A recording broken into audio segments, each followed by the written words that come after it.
Thank you for coming out. Thanks some of you for coming back out. You guys changed seats. Yeah, you were over there. Yeah. It messes me up because I'm like your kids. I like everything to be the same. And now my whole thing's going to be messed up because of that. So, yeah. But it's good. So, for those of you who were not here last night, you guys have seen this before, but this morning, I wanted to make a little bit, not that last night was formal in any way, but do a little bit more Q&A, get into some harder things even. I've got a whole list of things to go through that I might start with a few, but anything that I didn't get to last night, anything that's still top of mind that you wanted addressed, and I'll take some notes and we'll cover that today because we've got plenty of time to do that. Anything in particular? And if not, what I think I'll do is, why don't I start with some things that I didn't get to last night? That'll get the juices flowing, everybody thinking, and then we'll kind of come back and do Q&A after that. Everybody good with that? Okay.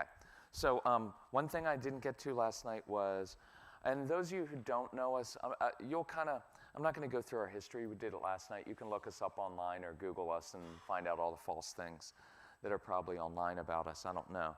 I don't Google myself because I'm afraid what will come up. Plus, I hate looking at myself on videos and hearing myself talk.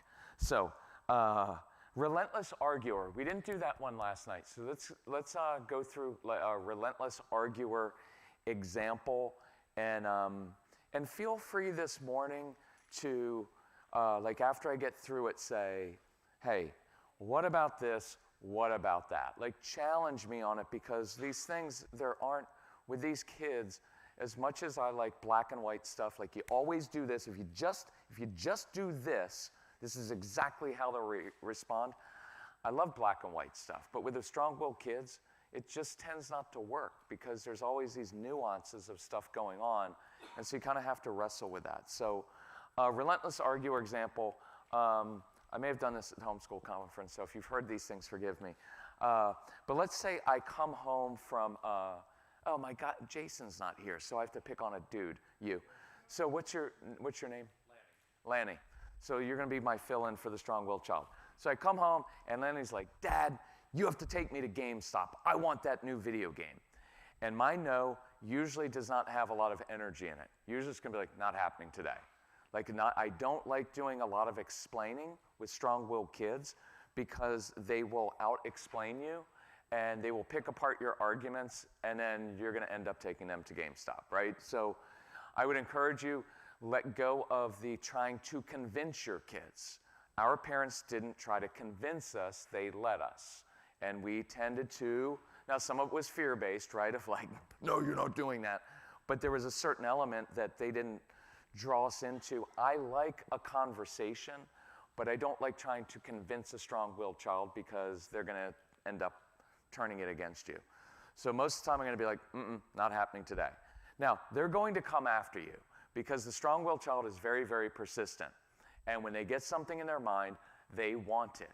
And that is actually a fantastic quality to have in life. It just makes them irritating to parent, right? And so some of these things, I encourage you, take the long view, because we tend to just dismiss things like, oh, she's so stubborn, right? But the opposite part of that is very, very persistent, which is a really great quality to have in life. You just have to funnel it into the right ways. And we'll get to that by the end of the story. So I end up walking away. Strong-willed child is going to follow you. They're going to follow you, so you're going to go upstairs and you're going to double lock your bedroom door, and they're going to go outside and climb up through the window and come in. And they're going to keep after you, and we get very frustrated by that. And so last night I kind of did these examples, but I've learned as I've gotten older to give kids context and perspective. And I like telling things in stories. So at times I'll use these analogies of like, hey, I've seen how this movie ends. We've done this scene before. Here's what happens, Lenny. I come home from work, you demand that I take you somewhere. You know I don't do demanding, so I say no. You are persistent, and you don't like being told no, because your kids don't like being told no, which is very much human nature. And if you look through Scripture, nobody likes being told no, right? And so what happens is you argue with me, I ask you to stop, but you keep going. I keep saying no, you get upset, and you end up saying disrespectful things to me and lose everything you own. That's what always happens. And see, in the course of this, I'm actually teaching. Look, I know it's about to happen. This is what happens every time. So you have a choice. And I'm not giving him control, but I'm giving him a choice within my parameters. If you want that to happen again, it's going to happen. And what ends up happening is we don't go to GameStop and you lose all your stuff. Every time. So if you want to rewrite the ending to this movie, if you want to have some, I call it ownership, but you say, if you want to have some control over this, here's a different way to handle it, right? And so I'm giving very clear options of like, here's what I love about you. When you care about something, you go for it. You are relentless, you are persistent, you actually have very good critical thinking skills, because all day at school today, I know you weren't even thinking of paying attention in school because you were thinking about this new video game that all your friends have that you don't have. And the only reason they have it is because they have parents who don't love their children. And so your friends' parents give them everything. I'm kind of kidding, but it's, right? How many of you have run into this, by the way, where, especially in the teenage years, you will have a child and you're like, hey, phones are away at 9 o'clock at night, but their friends are staying up till midnight texting, right? And so now it's not, look, that's not we blame like the millennials in this generation or that generation for the screen addiction. We caused it. We're the ones like letting them have it all the time, right? You're being responsible and other parents aren't. And now your child ends up missing out on 3 hours of conversation among teenage friends because the other parents let their kids stay up till 1 o'clock in the morning texting, and you're being responsible. That's a hard thing. And if that's the case for any of you, I've got a kind of a good little scenario for that. So look, you want what you want. I like it. Good critical thinking skills, all of that. But then you go too far. So here's what else I know about you. And it's what I mentioned last night. I like those good critical thinking skills. I like the fact that you're entrepreneurial, you love money, you've got a big heart. So if rather than arguing with me today, you want to come downstairs and we can talk about 3 different ways to brainstorm to come up with a little business idea, a little side hustle for you, you could earn some money to pay for your own video games, give some money to charity. Choice is up to you. And now in the midst of this, rather than it escalating and me taking it personally, I learned as I got older, I expect certain things. I know some of you won't agree with that. I expect pushback from kids. I expect it. I think it's very, very normal. It doesn't mean I like it or that I think it's right, but I think it's a part of human nature. And rather than get flustered by it, I can't believe that they would do it, I deal with what I'm given. And that's another thing I'm learning as I get older is I deal with what I'm given, not what my ideal is. Because a lot of us, especially Christians, and especially, we get this ideal of what we think. And honestly, I don't even know what it's based on. Because if you look at Scripture, Scripture is filled with just utter dysfunction. Like, it is, none of the families in the Bible were happy little families. It was filled with awful stuff, and I won't even say what it's filled with. It is, the Old Testament is a rated R book, right? And why? Because that's human nature. And so rather than getting flustered by it, I try to take it in and then teach, because when I get flustered, I can't believe that you would do that. It's honestly just an expression of my own frustration. And I'm not really teaching, I'm just saying, please stop frustrating me. Please stop being so difficult instead of like, I get it. And look, I get it. Strong-willed kids are more difficult than other kids. But I will tell you, later on in life, Casey is a lot less work because he's so independent, right? So the arc of life, the strong-willed kids get all of the ick out of the way when they're little. They tend to. The compliant children are awesome right now. But I'm telling you, in their 20s, they're going to struggle because they've never faced adversity, right? And they're going to get fired from their first job, and they're like, oh my God, I faced adversity, right? And the strong-willed child is going to be like, I've been fighting life since I was born, right? Like, bring it. And there is a certain amount of that arc of where, because Casey pushed against things so much, he handles conflict, he handles tough situations in the real world really well at age 28. But that's because he's been fighting everyone since he was born. And he figured out some things, and that independent spirit that you don't like, you will end up appreciating later in life. Does that make sense? So I want to give you a little bit of hope. I'm trying, as I get older, I'm 55 now, to give a little bit more wisdom to say to parents, relax a little bit, right? Like, parents of little kids, here's what you have in your mind. Every decision we make is going to determine whether our child grows up, right? Like when they're 4, like if it doesn't pick up his toys, we're teaching him to not be responsible, and one day he's going to be a millennial, right? Like, right? And I'm not discounting that it's important to be consistent, right? Like, if you never ask your kids to do anything, and if they're just watching Jerry Springer and TV shows all day, then they're going to be a worthless person in a way. I'm kidding with that, exaggerating. But it's not like every single decision, because parents of young kids, it's like, oh, what are we going to do? And I want to give you permission. Sometimes you're just exhausted. Just do what it takes to get through the day. Some of you that have 6 kids in homeschool, like, why would you do that? I'm just kidding. No, but look, that's hard. And so I'll get emails like, we have 5 kids and we're homeschooling. There's chaos in our home. I was like, well, what did you expect? Like, we have these, especially Christian families, well, if we love the Lord and we discipline our children and we pray over our children, we're going to have this awesome, happy family. And those things are all important, but you can do all of those things and still have a really chaotic home life because you have 5 different human beings with different agendas, and by the way, probably 2 parents who aren't always on the same page, right? And you have 7 people in your home who don't agree on how to run your life. Well, that's going to produce chaos. And it's going to produce stuff left on the floor. And so some days you have to give yourself permission of like, you know what our goal today is? Like, to not murder our children, right? Like, and at the end of the day, it's like we're still all alive. We reasonably love each other. And that was a good day. And I'm not downplaying things. I'm trying to be realistic that I don't want to create this. I get so many parents who are like, well, it should be like this. And well, no, it actually shouldn't. It's supposed to be hard.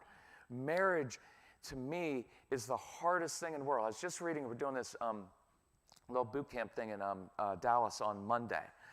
And the parents write in and tell me all about their stories. And I was just reading one of what the mom had written in, and every one of them, there's a marriage issue. It's just common. It's normal. And so what's funny about this is the boot camp is like for parenting, but most of my time is going to be spent like on the couple of like, well, of course your teenage son doesn't treat you well because your husband doesn't treat you well, right? It's like, go get me water. Like she gets taken advantage of. But she's also allowing herself. This one mom wrote, I'm a rescuer. So I married my husband to rescue him. And now he doesn't respect me. And I was like, well, what do you get out of the rescuing? See, it's not just the husband. It's not that she married an ogre. She plays half the role in that. For some reason, she likes that role. Makes her feel important. She doesn't have enough self-worth, so she lives off of someone needing me. Right?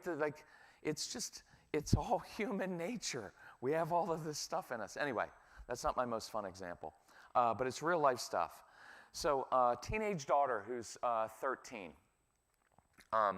This is a really, I really like this formulation of talking. And it's not that you're going to give this response to her all in one setting, but I'm going to do this slowly to point out some important concepts. So let's say it's a mom and a 13-year-old, 14-year-old, doesn't matter to me what age daughter. And the daughter's rolling her eyes and being disrespectful. Now, you have every right to say, young lady, if you are not going to treat me with respect, go to your room, lose these privileges. There's nothing wrong with that. That's a perfectly fine way to do it. What I've tried to learn is when someone in my life is being disrespectful, when we have a waiter or waitress who's not being awesome, the first thing I think is like, well, you're not getting a good tip.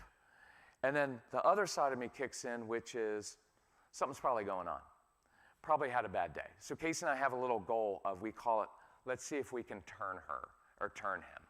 Like, so during dinner, we're going to try to draw them into conversation, say something nice, or try to turn them and help them through their day. And then it ends up backfiring because Casey's like, Dad, they're going to tell you their life story. Don't do it, right?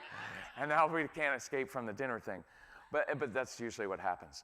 And then they're like, I just needed to tell someone that. And I was like, okay, well, maybe you should give me the tip because I just helped you. So, right? I'm just kidding. So 13-year-old daughter, whatever age, it could be a son. And so here's a different way to handle it. And here's kind of the principles in it in a conversation. Honey, I don't need you to respect me. See, I have something called self-respect. The self-respect thing here, to me, is very important for this reason. You cannot demand that another person respect you in life. If you have to demand it, you don't have it, right? You need to respect me. Well, now, it's completely in your control whether you respect me or not. The only thing we mentioned this last night, the only thing that I have control of in my life is myself. So I can't make someone respect me, but I can always demonstrate self-respect. And this mom at the boot camp, I was just reading her thing, the big words I started to write down were like demonstrating self-respect. Because right now, all she demonstrates is, I'm not worthy of anything, I'm just the servant here, and everybody take advantage of me. The self-respect demonstrates, look, if you think that you're going to talk to me like that, roll your eyes at me, and then expect me to turn around and make you special meals, or I'm going to get up out of my comfortable chair and take you at night, battle through traffic, and take you to an extracurricular activity that you're not even good at and it costs way too much, I'm kidding with that. Leave the sarcasm out, but you can think it. If you think that's going to happen, then you're mistaken. Because I have too much self-respect to allow myself to be taken advantage of. Because being taken advantage of is not a Christian virtue, right? Well, oftentimes we're like, well, we just have to. No, Jesus was a willing servant, but he didn't get taken advantage of. See, if he had, he would have been on the cross. See what you did to me after all I do for you, and you. That was the resentful mom Jesus, right? Who's on the cross. Look at all I've done.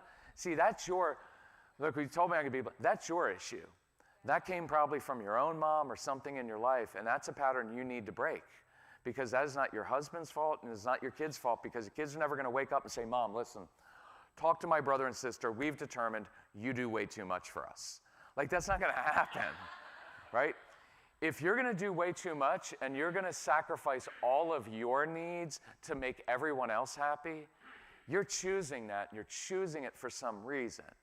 Now, with compassion, you can look in and say, it probably came somewhere from childhood because it was a pattern, right? Like a lot of, I've noticed a lot of nurses, social workers, people in the giving professions came from homes where there was a parent who was an alcoholic or they were the responsible one. So guess what? From the age of 5, they learned that in order for things to go well in my home, I had to make everybody happy, right? Or a child who early on in life learns the only time I got my dad's attention was when I was the really good child. That's my wife. My wife's pattern from the age of probably 3 or 4 was be really good and do everything everybody says so that my parents will give me some attention and like me. Well, those things just don't go away later. It just, I'll tell you one that I noticed recently is my wife and son will say, especially when we travel, they'll notice in a hotel room, when I get up in the middle of the night, because I'm older, so you have to use the bathroom more. When I get up in the middle of the night, I tiptoe. I'm a ghost. They're like, you are ghosts. You like scare us. And they're like, why? And you know what I just realized? When I was a little kid, my dad had 4 sons, and my dad was career military and was a very, he was kind of an angry, kind of abusive guy. So we lived in this old home, and if you got up in the middle of the night to use the bathroom and you stepped on the wrong floorboard, it would creak. And you would hear my dad, who had this very deep, military voice, "Who's up?" And it was scary. And so you'd run into the room, and I remember diving into my bed and my heart going, boom, boom, boom, because you didn't want my dad angry at you. And so what I realized at age 55, I still tiptoe at night because I don't want my dad to yell at me, right? Like these things carry over. And so you have to start to break those patterns. So the self-respect thing, if you have questions, we can get more into that, but I like, as your kids get older, moms, it is a beautiful thing that you throw your life into raising your kids, and you need to and you have to. But there's a point at which you can't do everything for everybody else, or you will eventually get, after all I do for you, and become resentful. And your kids won't respect you because they don't respect your time because you don't respect your time, right? And sometimes, for those with older kids, I like to say this. You have to transition from being mommy to being mom, right? I don't want to be mommy of a 14-year-old, okay? And they don't want you being the mommy either because they don't want you holding their hand in school. I transition from being mommy. When they're born, you take care of everything. As they get older, you still take care of things, but you step back a little bit more. And as they get older, now I'm your mom. I'm not your mommy anymore. Now, moms, you will always be their mommy. I know. My mom just passed away at 88, and she was still my mommy. But there's a point at which it's good for them and good for you to say, I'm no longer your mommy, I'm your mom. Right? Does that make sense? And dads, we pretty much stay the same. We don't really care a lot. We go to work. So I'm kidding, but it is pretty true. I was like, there's no transition for me. I've always kind of just like, as long as there's no blood, or we're okay, right? So, but that is a very helpful distinction I found with moms because you get used to that. Like I do everything with my kids and for my kids. And then that's partly why the teen years seem, well, they're just so defiant. And part of it is they just want some space. Well, why would they want space from me? Because you're annoying. That's why. I'm kidding. But that's right. I'm really not kidding. Because you're annoying with stuff. And they're like, well, she's 14. She doesn't want you hanging out with her and her friends all the time. So let's continue with the teenage daughter. So, honey, I don't need you to respect me because I have something called self-respect. The truth is, the reason I want you to respect me is because it's good for you. See, that's part of not taking everything so personally. The reason that I want that young man out there to respect me, I don't need his respect. You're a terrible parent. Oh, my world's going to crumble. I'm not looking to him for validation of my parenting. I wanted that young man out there to respect me because I know that it's good for him. When a child respects his or her parents, it's very grounding for them, and it means they will receive your wisdom. And for the men in here, The number one thing men always want is respect. Men want respect, right? It's very, very strong. But you know the deeper reason I think we want respect? It's not because, well, we're the authority figure and you're going to respect me. It's because men have a very strong sense of passing along their wisdom and legacy. And the way that I pass along my wisdom and legacy to you is because you respect my words and so you hear me. And the reason I want you to hear me, now this is ideally, this isn't what most of us as men. Most of us as men, honestly, the reason I want you to listen to me is because I don't want to do a lot of stuff and I just want to tell you what to do. And I don't want to deal with your pushback and everything else because that's a pain. Just do what I told you to do. Sometimes it's because it's just easier for me. True? He's smiling. He knows. It's just that, right? Like, yeah, you probably understand. Really, if we were honest, we'd be like, look, do what I told you to do because I'm tired. Worked all week. I don't feel like putting up with any of your stuff. Just do what I told you to do. It'll be much easier for me. Please just do it. Right? Is that not true? And look, some of that is just perfectly fine and okay. But the real deeper reason I want my child to listen to me is because I know what the real world is like. I know what it takes to be successful. And if you do what I tell you to do, you're not going to hurt yourself so much. And it's probably not going to cost me as much money. Right? And there's a little bit of that too.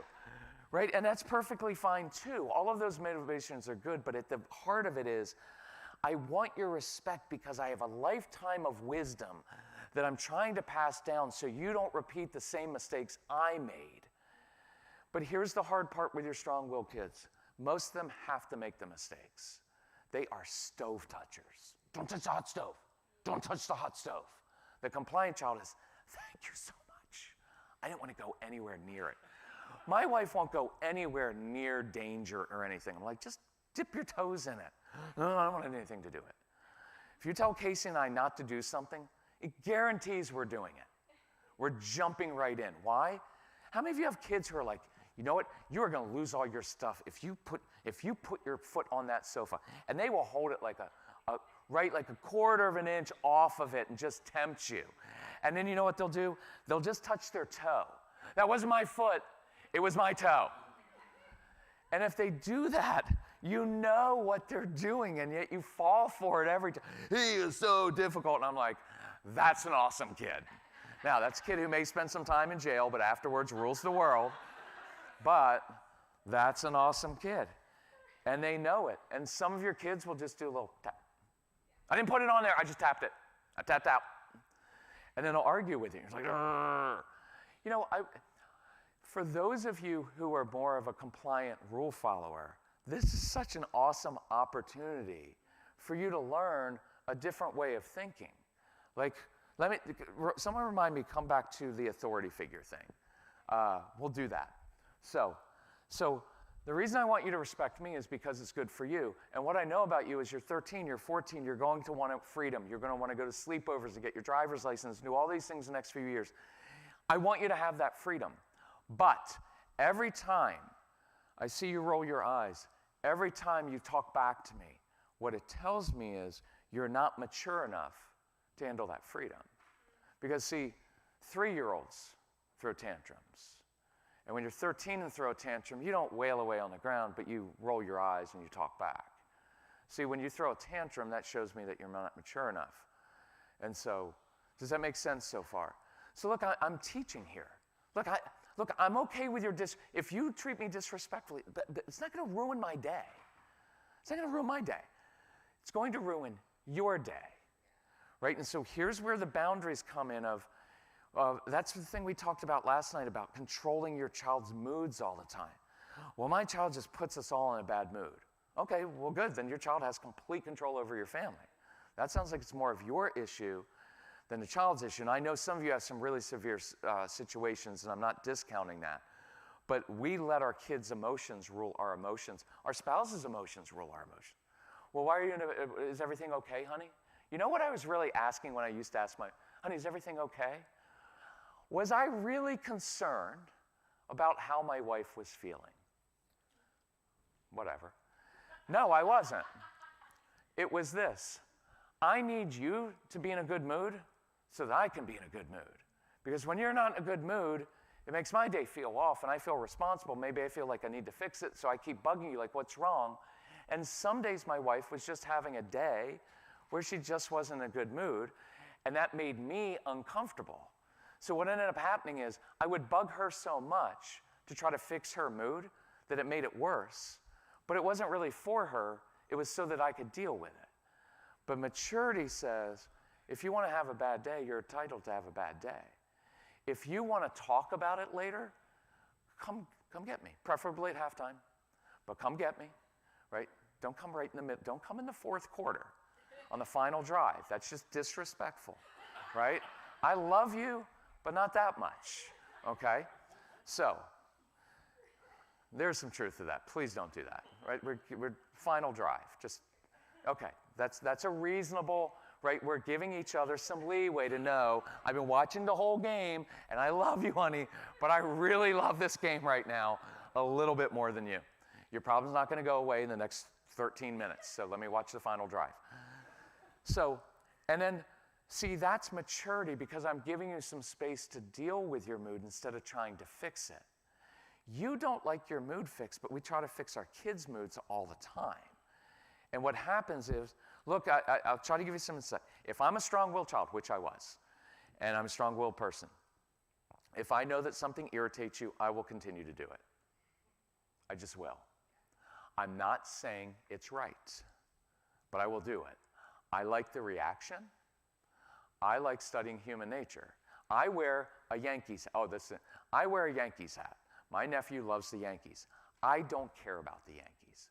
You know why I continue to wear it? Because I get comments literally everywhere. It irritates people. It's also a conversation. We go in this restaurant, sit up at the bar, and the guy's like, see my Mets beat your Yankees today? I was like, I don't care. He's like, and it took all the fun out of it for him, right? And so I was like, it's just a hat. Like, I didn't know what hat is this my red? And so I bought a Red Sox one, because up north, Red Sox and Yankees hate each other. So it depends on the day, right? And so every time we go into that restaurant now I watch the scores, and I was like, hey, how are your Mets doing? Because I knew they were on a 6-game losing streak. And so it was, and I was like, you're getting way too involved with your team. They're going to fold anyway. Like, the Mets haven't won a World Series in a long time, and they're not going to. But then we walk outside of this restaurant, and this young kid, and he's big dude, and he's ripped. He's like, Yankees suck.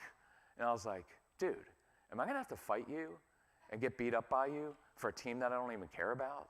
Right? Because I don't even care. So I said, I don't care. He goes, no, really, I'm a Yankees fan, but they stink this year. And I was like, so we have this great conversation about it. But that's partly what your kids like, is they like the engagement of it. And so sometimes you feed it because they know all of your triggers. Like I used the word, the S-U-C-K in that story, because that's what the kids said in some of your homes.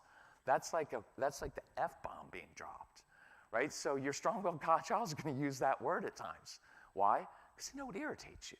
I'm not saying it's right, but that's kind of who they are.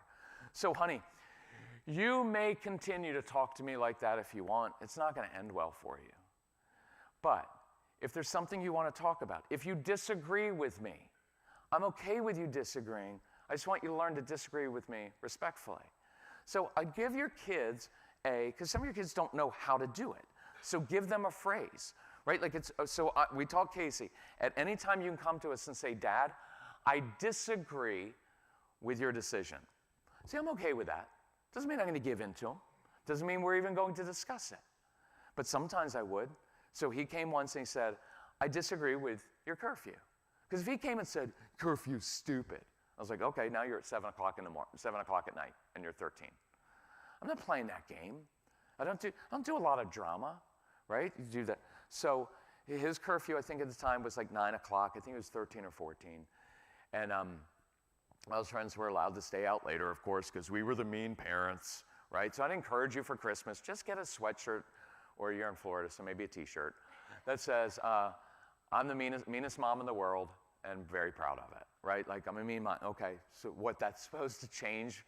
You're mean, okay? That basically means I don't tell you yes to everything you want in life, right? So So I'm okay with being mean like that. So he came to me and said, Dad, I disagree with your curfew. And I think I told this last night, so I won't do too much of it. But I said, okay, so what can you do to earn a later curfew? I like to put it back in the kids' court. I don't want to argue whether 9 o'clock is the right one or not. It's like, that's my thing. So what can you do to earn a later curfew? And that's when he started coming home earlier, right? 8:56, 8:58, because he was manipulative. And he was also very smart. And so he earned a later curfew through that. But I rewarded him when he came and talked to me respectfully. Now, slight little caveat. Casey, this is under Know Your Child and grade on a curve. You're going to have to grade on a curve with a strong-willed child. What the compliant child does for you is going to be complete and all nice and neat. The strong-willed child may do 3/4 of it. But for that child who's always only done half, it's a pretty good job. I grade on a curve. Casey, since the time he was born, he basically marched out of the womb. I taught him when he was little, I said, when you walk with a purpose. When I watch him stride out of the hotel this morning, he still walks like this. Like he walks with a purpose. When he talks to you, now not to you, he's nice to you guys. But when he talks to us as parents, he talks like he's on the same level. Now he's 28, so it's more appropriate now. And when he starts having kids, then it's going to be even a little bit more. But even as a teenager and as a young kid, he would talk to us, and it would take you aback. How many of you have kids like that? And you're like, wait, you're like 8, and you think you're on our level? And I remember we were doing a live event, and we had talked about what we were going to do that night, and I went into the restroom before, and I come out, and he's waiting. He says, Dad, here's what we're doing tonight. And I was like, wait, I'm your dad and your boss. I signed the paycheck. And but then I realized this is who my son has been since he has been born. He is definitive, he knows what he wants, and he's very direct. Could he have said it? Hey, Dad, I've got an idea that I'd like to run by you. That would have been nicer. And so I taught him, I said, look, with me, I get it, but in the real world, you're going to have to soften it a little bit. But what I realized in that moment is, this is who he's been since he's been born. For him, that was not disrespectful. That was direct. And to be honest, his idea that night was actually really, really good. And so I rolled with it. And you're going to wrestle at times with a strong-willed child of like, was that disrespectful? Or is that not really too bad for you? Does that make sense? And I wish, look, if you want, you can just go with like, this is exactly what, and we're going to treat all children the same. I don't think you can with a strong-willed child. I think if you have, say you have 3 kids and you ask them to do chores, my assumption is most of the time the strong-willed child is not going to do the chores. You're going to struggle with your strong-willed child doing chores in your home. I think you're going to struggle with it. So I'll give you 2 ideas here. One is to expand your boundaries of what are acceptable chores. Because, well, I'll say this, and you don't have to agree with any of this. This is what I believe and what I've noticed after working with a lot of these kids. I do not believe, and there aren't many kids in here, so it's not going to hurt too much. I do not believe that there is a correlation between your kids doing chores in the home and being responsible later in life. There's just not. Right? Now, I think there's a correlation if there are 2 parents who don't work hard and whose house falls apart. Well, then your kids are going to grow up and they're basically whatever. But if they don't do chores, they're not going to grow up and be irresponsible. The mom that wrote in that thing, she has a 15-year-old son who, they live out in the country. He takes apart tractors and sells them. He has been driving big equipment since he was 5. He just won't do anything in the house. And so here's an acceptable, to me, compromise or solution. The reason we give chores is because we want our kids to learn that you need to be a part of the family and contribute to running the family home, right? That's basically it. So what if your list was a little bit bigger and it didn't include, forgive me for the word, but stupid things like, I'm saying because that's what they're going to say. Stupid things like unloading the dishwasher and doing stupid stuff around the house. And I'm doing that to trigger you a little bit. But what if it was they could do yard work outside? Some of your kids love physical work. They'll work they're like a mule. They won't do anything in the house, but you put them outside and they'll just like work and shoveling mulch and digging ditches and fixing things. I have some kids of families we work with whose chore is they take care of the family car and they're only 10. They literally change the oil, right? So here's something to write down. Give your kids adult-type jobs. Many of your strong-willed kids they're simply not good as kids. They don't like the kid world. They're old souls, right? They often don't get along with kids their own age. They tend to do better with little kids and animals and older kids. They like the adult world. They're comfortable in the adult world. So why not make the chore something? Look, I have kids who are very good kind of OCD kind of kids and sometimes on the spectrum, really good with an Excel spreadsheet. So I have some parents who run their own business who are teaching the kids to kind of run their books because they like the detail. Do you mind me asking, why did you just look at hubby with that? Do you have a child that might do something like that, or? I do. I have one who's just very orderly and kind of a perfectionist in that area, and he's all about the Excel, and so that's his area to teach. Yeah. So it's this thing of like, so he's very orderly. Excel is beautiful. She is. So because it's all black and white, there are no gray areas in Excel. When we leave, like I'm going to talk for 3 hours this morning. When I get in my car, I'm going to put in all the receipts from our trip into Excel. You know why? Because when I'm talking to people, I'm reading people, and I'm like, some of you are falling asleep. I don't know if it's connecting. You're going to have to ask me hard questions. I don't know if I'm going to offend someone this morning. And I'm an introvert. This is draining.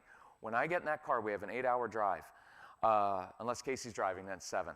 But I will get my Excel spreadsheet. Why? Because that's complete order to me. I know exactly what to expect. I know how to put those formulas in, and it's all done.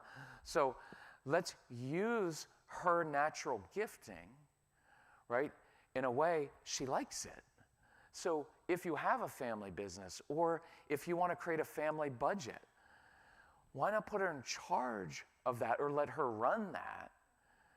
That's an adult type thing, and we're training them to be adults, right? And so I just encourage you, one thing you can do is expand the list of acceptable chores. You know, we talk a lot about this, about creating successes for this child. The strong-willed child often struggles with, you will see a lot of shame. You'll see anger. You'll see anger at the family and at the brothers and sisters who are compliant because they know internally, I don't really fit in the kid world. I don't fit because I don't want to do things the way everybody else wants to do it. Is school stupid? Right? And it largely is.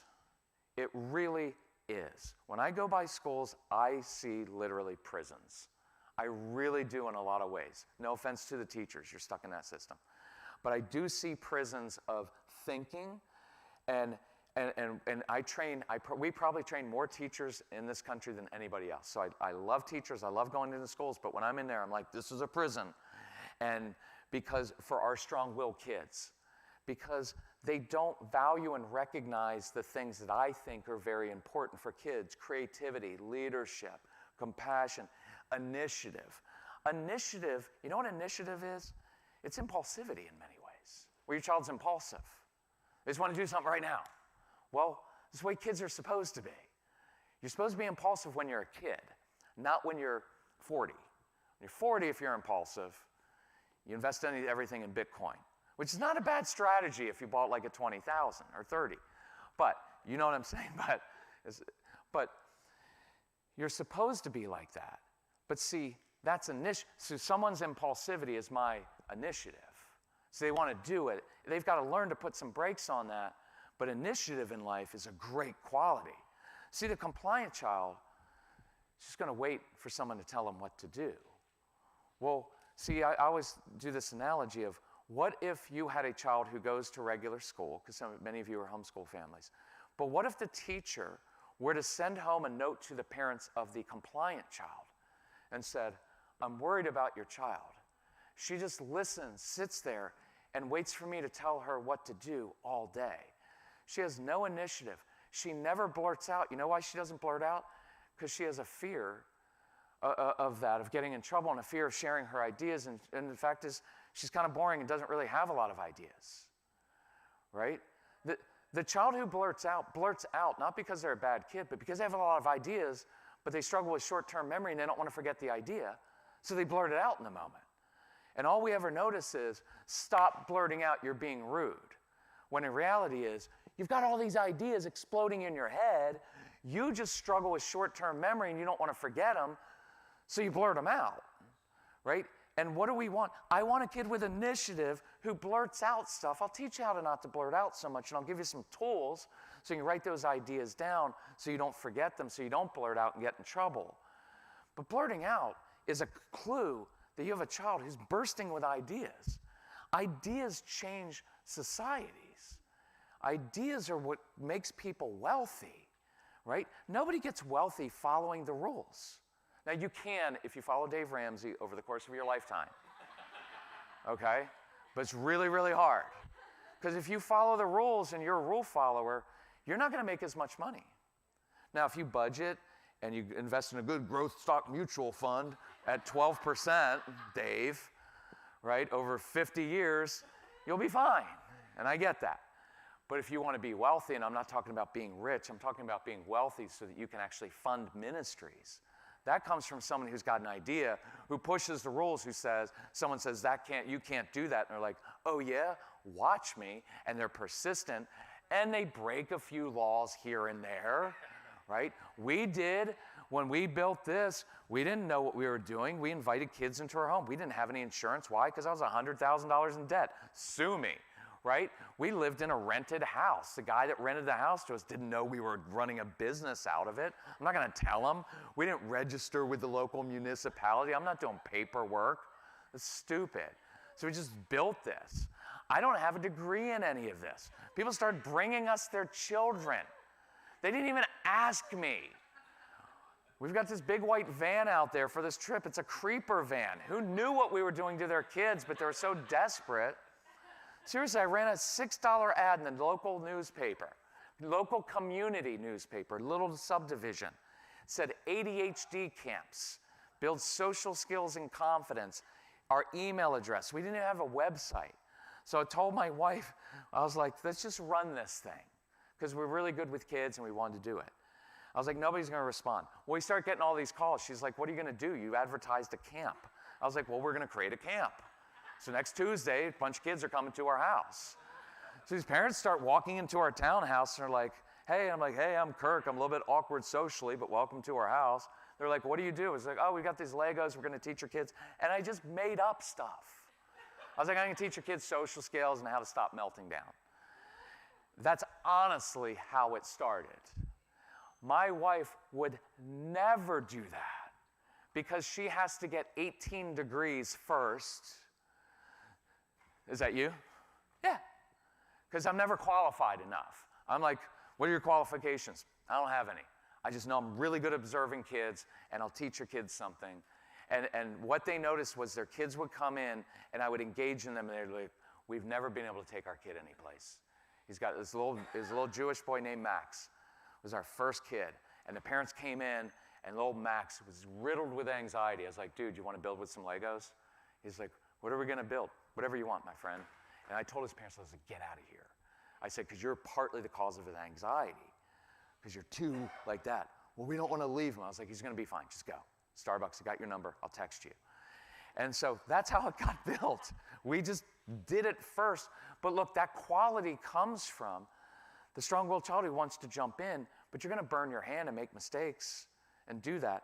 And I encourage you, become a student of your child. And before you react all the time, start asking, use that I'm curious question. So I'm curious. You're doing your schoolwork this way, not the way I would do it. I'm curious why. Because I don't see the world the way you see the world, right? Ask them sometimes. Look, you seem to get some pleasure from causing dissension in our home?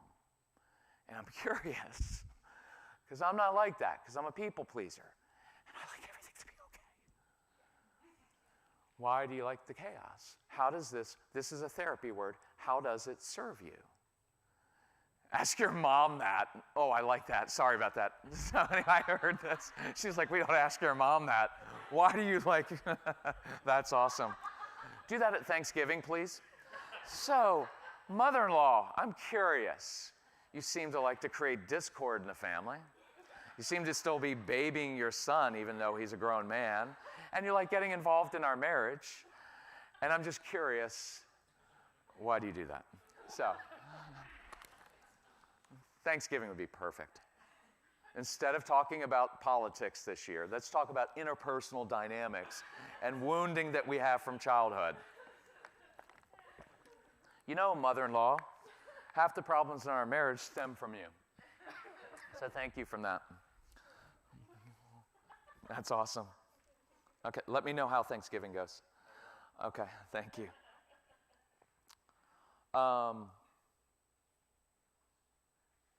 Let me do a couple things on space. I have another one, and then we'll do kind of open up to questions. And I don't know if you're getting anything out of this. I'm enjoying this. Let me tell you this story. It's going to be on a podcast. We have a thing called the Calm Parenting Podcast. I recorded it last week. I think it gets released on Monday or Tuesday. So this is really interesting to me. So it was notice when I'm recalling a story, I either close my eyes or I'm looking at that door up there, because it's weird that there's a door like up there, but it's kind of cool and I want to go explore. Guarantee if you have a strong-willed child and you let them go, first thing they want to do is go up and explore that door. Right? Yes. And the most normal thing to do, like after these, sometimes when the kids are, like there's little kids running around, the parents are like, stop running, don't running. I'm like, they're supposed to be running. It doesn't mean you don't get them to stop, but that's what it's supposed to be, doors. So if I was a strong-willed kid, and I'm not getting a ladder, I'm going to figure out how to climb on that thing and on a door and then lift myself up, and I'm going to probably pull up from the exit sign. It'll probably fall down. But that's what they're going to do, right? And so the compliant child, one, probably won't even notice them, because compliant people are boring. I'm kidding. You're not. I'm just kidding. But it doesn't enter your mind, like that I would do that. I was like, is there a separate entrance with stairs that I could get to that? But the strong-willed child is like, look, let's get together. You get down. The strong-willed child will get all of his friends, the compliant ones, to be the bottom level of a pyramid. And then, of course, they're going to be the ones who climb up. Risk taker. A little bit bossy. The other word for that is leadership. Have any of you ever walked, if your kids play video games, if they're older, if you walk by their room while they're playing video games and you hear them in those interactive games and you hear, they're in complete control of the whole thing. They're usually the ones like in a battle game, they're like the platoon captain, right? And so, but the problem is they're the platoon captain towards you, right, and the rest of the family. And so that's the struggle, right, of like, well, do we drill this out of him? But it's a very quality that's going to make him successful in life, is a very quality that makes family life so difficult, right? And so at least it helps you frame it in your mind. Because typically the emails we get, my son is so defiant. Now, if it's a Christian family, it's always rebellious. That's the Christian word for it. They just rebel against authority, because that's our big trigger, right, as Christians. So I can tell when people email me, and I'm like, I heard the word rebellion, that's got to be a Christian, right? And so Casey just walked in and heard that. He's like, uh-oh, Dad, where are you going with that? So, Casey, did you notice that door up there? Did you notice that door up there?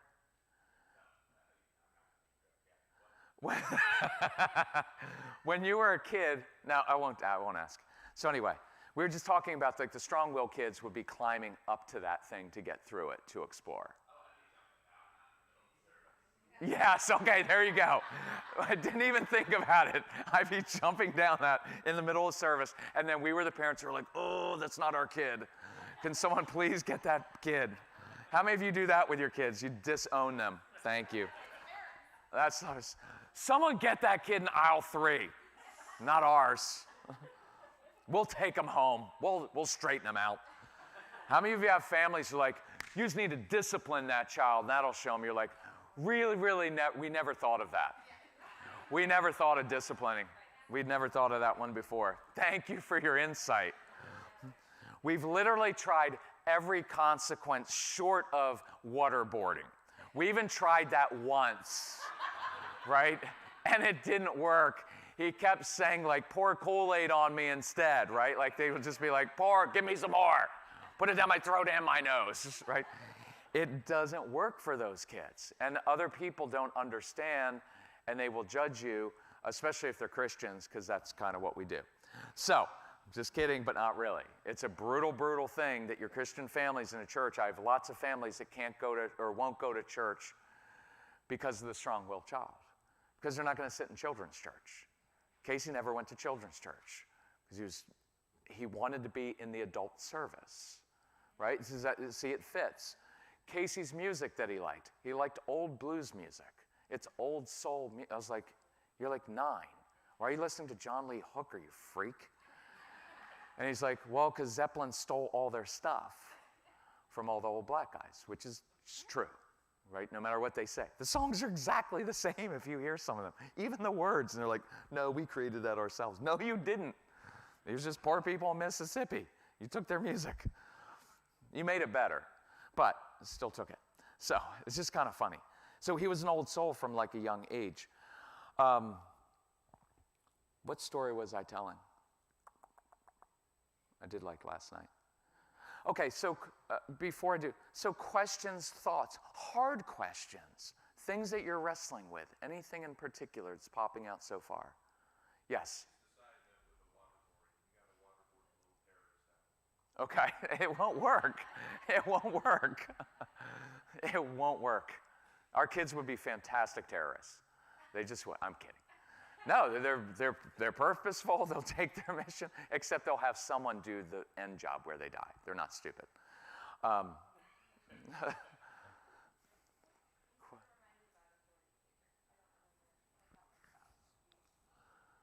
Let me do this example because it divides people.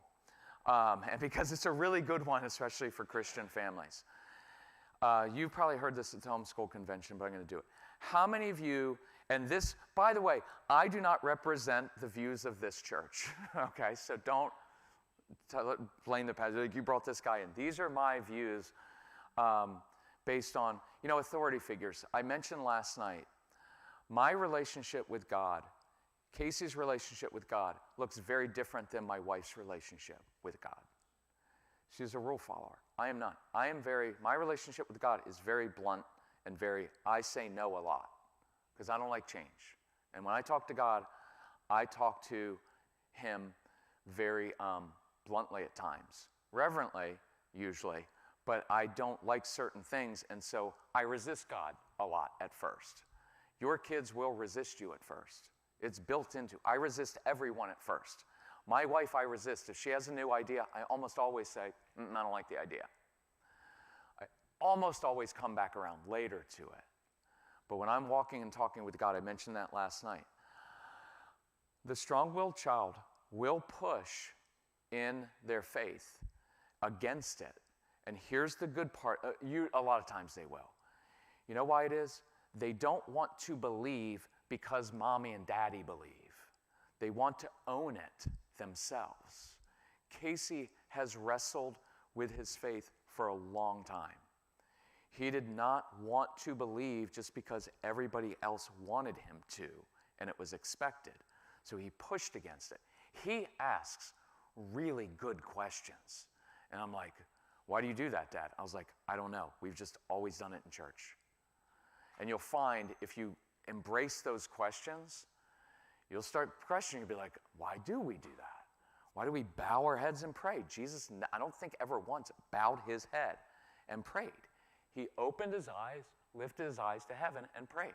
So now, sometimes, especially if I'm with evangelicals and we're out to dinner, I will pray, but I pray with my eyes open. Why? Because I just like irritating people a little bit.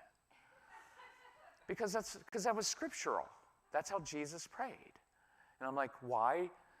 part of it is when we do a live workshop usually, if it's a kind of a big thing and I do Q&A before, there's good energy, and then the pastor comes up and prays and kills the whole spirit of it, right? Because evangelicals sometimes, no offense, pastor, but sometimes the prayer is so long that now you're like, everybody's half asleep. And I'm like, oh, we just had it going well. So Casey has changed the way that I view God because of how much he pushes. And what I prayed for a long time is, God, I know he's not going to listen to me necessarily. Will you surround him with people? And Casey is a very rational guy. He will be nice to you if you talk all evangelically, but he's a very rational one. You know who his best friend is now? He is an Episcopal pastor. He's a priest. He's married, so he's not like Catholic, so don't worry. But he loves Jesus. He actually reads scripture, but Casey connects with him.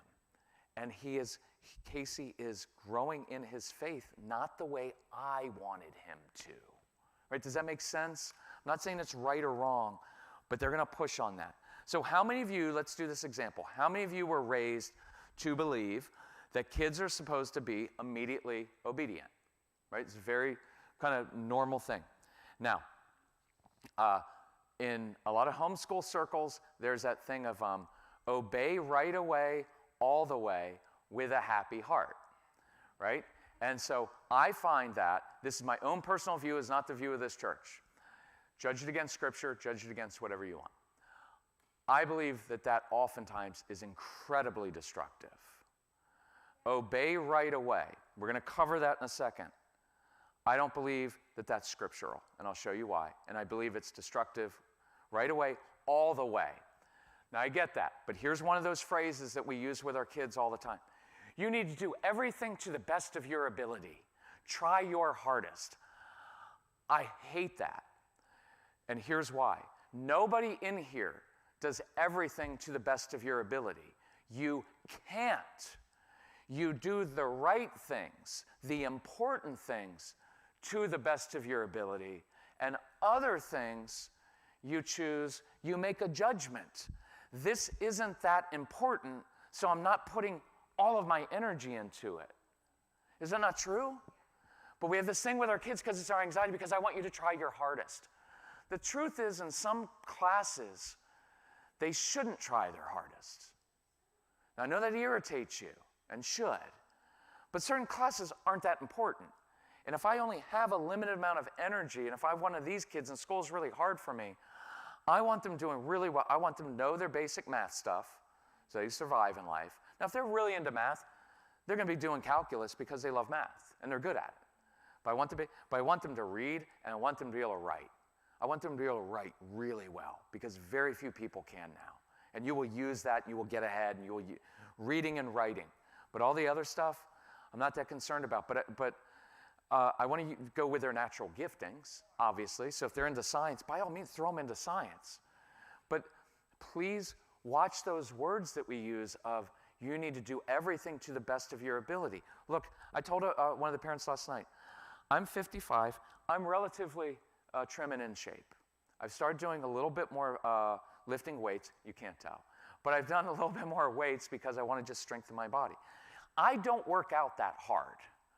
I could work out harder, but I don't care to be ripped and jacked, partly because it takes a lot of work. So I do the bare minimum enough to keep healthy, but I don't do it to the best of my ability. I slack in the gym. I see people all the time. I never do CrossFit, right? I'm not going to compare myself to a woman. Women have such a high pain tolerance. Have you ever seen women who really work out hard? They're beasts. There's no way I can keep up with them. So I choose the things that I put my energy into. I work really hard at certain parts of Celebrate Calm. But my podcast, look, I don't do it right. We don't have an introduction. There's not music. We don't edit it. It doesn't sound professional. But the content is really good. And so I focus on the content. Everybody comes up, well, do you want us to put bumper music? No, not really. Because that would be extra work, and I don't really feel like doing it. I can literally sit in my living room and plug the little ear. You need a professional microphone. I don't. I don't want to spend $100 on something that works for like 3 weeks, because that's Casey always gets me a microphone. I was like, just let me use the old Apple earbuds that fit in the thing. It sounds just fine, right? And I don't have a format. We don't do, but it's the way I want to do it. Do I do it to the best of my ability? The content I do. But all the other stuff, I don't care about it. Well, you could reach more people. I don't really care that much. I don't want to be that popular. It's way overrated, right? I'm popular enough where we can have an influence. If God opens doors, he's doing it, because I'm not pushing anymore. I used to try. I want to be on Oprah. See all the people on Oprah, they become weird, right? And it ruins their lives. They're way too famous, right? So it does something. So anyway, I'm encouraging you to live where your kids are and know who they are, so that obey right away, all the way, with a happy heart. That's an unrealistic expectation of people. With a happy heart. Just do everything with a happy heart. Do all your chores with, and I know we're supposed to do everything unto the Lord. I get that. I get that. That's a good scripture. But I don't live out every scripture fully every day. I can't. Look, all of us in here pick out scriptures that we like. I have a natural thing of, I'm really good at giving. That's what I'm naturally good at. It's not a sacrifice for me to tithe. I'm just being honest. I'm good at that. I'm not really good at doing a lot of the other things you're supposed to do. So guess what scriptures I tend to focus on? The ones that I'm good at. And I tend to discount the ones that I don't like. How many of you do that as well? Everybody does that, just about. Right? You probably don't even realize you do it. Right? Like if you're good at service and serving people and hospitality, which I'm not, probably like, oh yeah, we're supposed to serve everybody with a happy heart. It's not my thing. I'm not good at group stuff. I'm good one-on-one. And so you play to your giftings. And so with your kids, that with a happy heart, I used to tell Casey all the time, I don't need you to be happy. I don't even need you to have a good attitude. I just want you to do what I ask you to do. And for whatever reason, that released him to actually do it with a good attitude. The more I tried to make him, you need to do everything with a happy heart. Ugh. I'm not always happy when I do my chores. Not always happy when I do my work. You just sometimes do it. And sometimes you're just, does that make sense? Right? It's a little bit more balanced. And I know that, anyway, so here's the thing with the getting first-time obedience thing. I was kind of raised with that thought, and I thought, well, look, this parenting thing is not going to be hard, because you just tell your kids to do things, and then they do it immediately with a happy heart. Like, this can't be so hard. So my ideal was, I thought I would come into the room and say, Casey, I want you to do A, B, and C right now. And his appropriate response was going to be, of course, Father. I wasn't having a good time texting or playing video games. I was hoping you'd give me some additional chores so I could learn the value of hard work and responsibility, sir. Like, that's what I wanted to hear. Every man in here, that's what you want to hear. Of course, yes, sir, right away. Right away, Dad. You're the authority figure in the home right away. Because you sacrifice so much for us, and you work so much, and Mom, you work so hard for us, and you guys do everything for us. And out of gratitude for that, I'll do whatever you ask me to do with a good attitude. Like, that makes sense to me. But it doesn't usually exist. It certainly doesn't exist with God. We don't do what God asks us to do with a happy heart.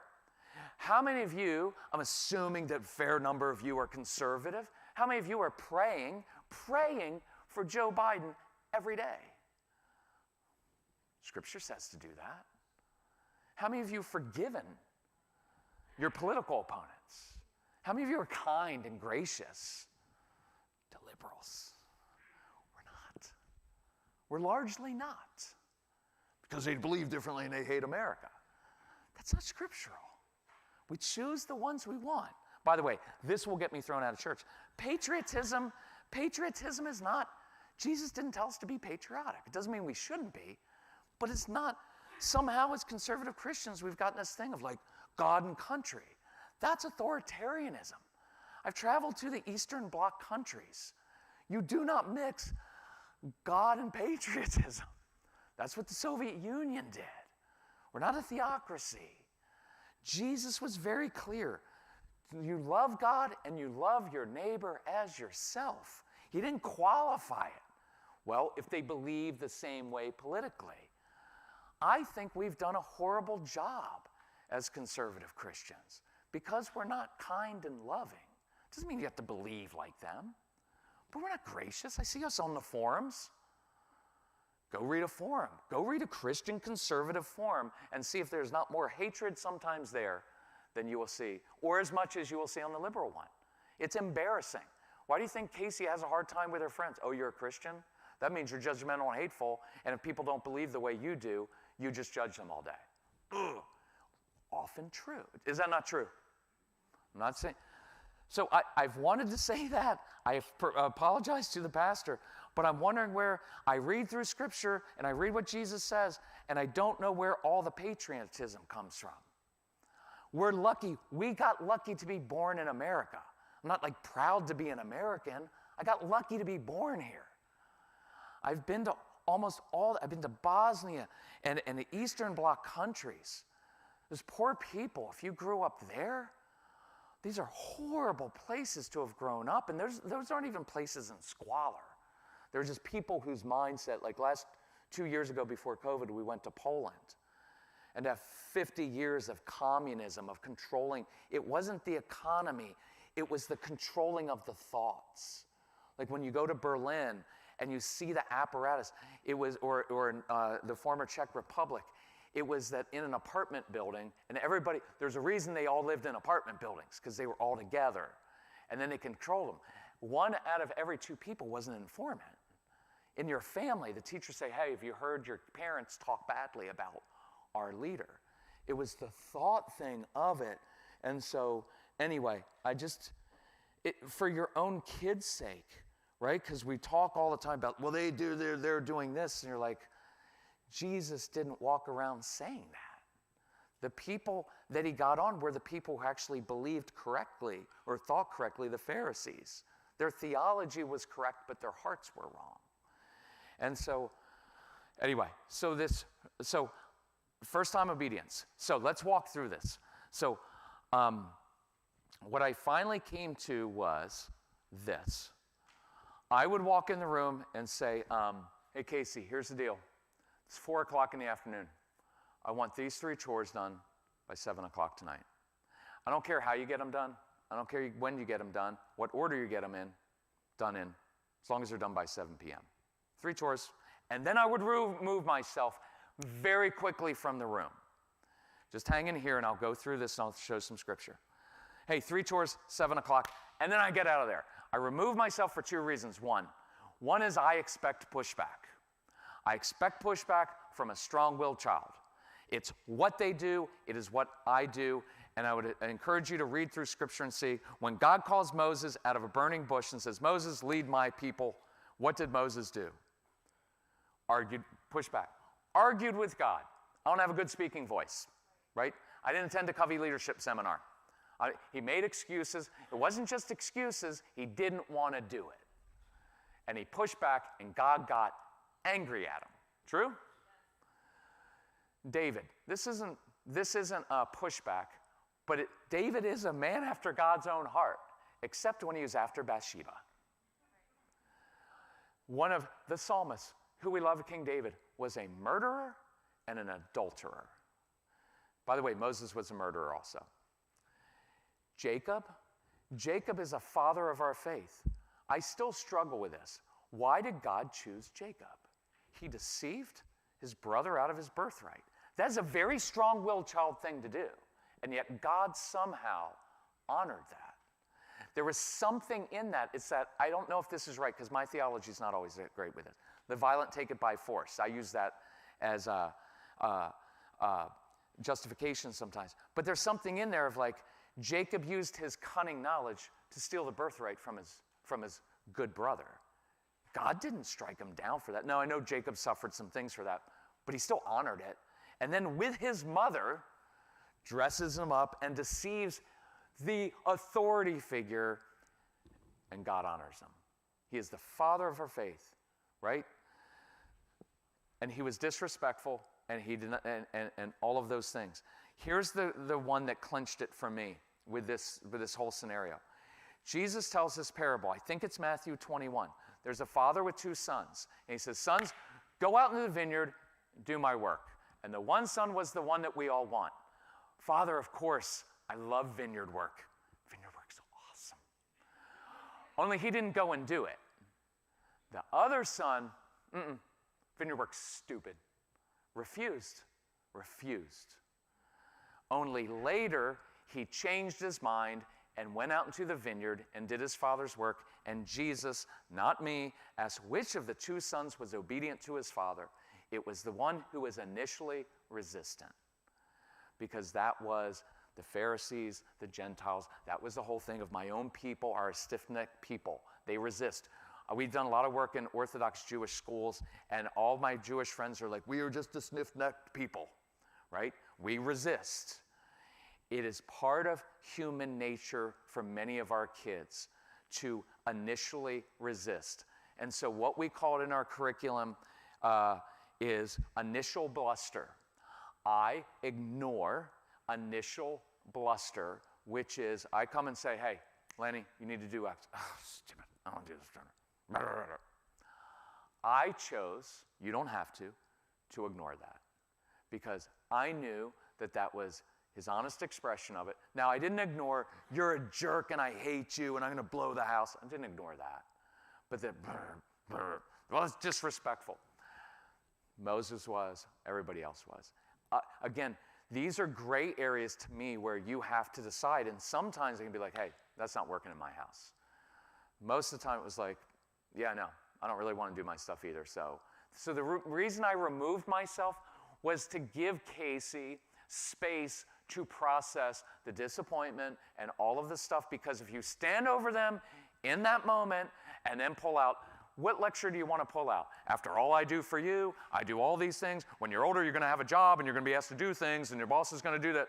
Like your kids care. Oh, you know what? I'm thinking 8 years ahead, 12 years ahead, Mom. Thanks for that wisdom. They're not. Choose which lecture you want to use that's not going to work, right? And yeah, we do. Isn't that kind of funny? It's like, I think I've done this one 43 times. I think maybe the 44th time it's going to work. We've done it literally hundreds of times. You've said these things. And so what I ultimately chose was I gave them some space to register that and to go through that without me hearing it. Because when I hear it, it irritates me. And now, see the tone? You can see it on my face. You know what? How many times do I have to tell you to do these things? You know, one day you're going to have a boss. He's not going to put up with this. What are you going to do then? And I can do that. And he's going to be like, I don't know, I'm 7. Like, this is a long way off. When it's another adult, I'm usually really good for them.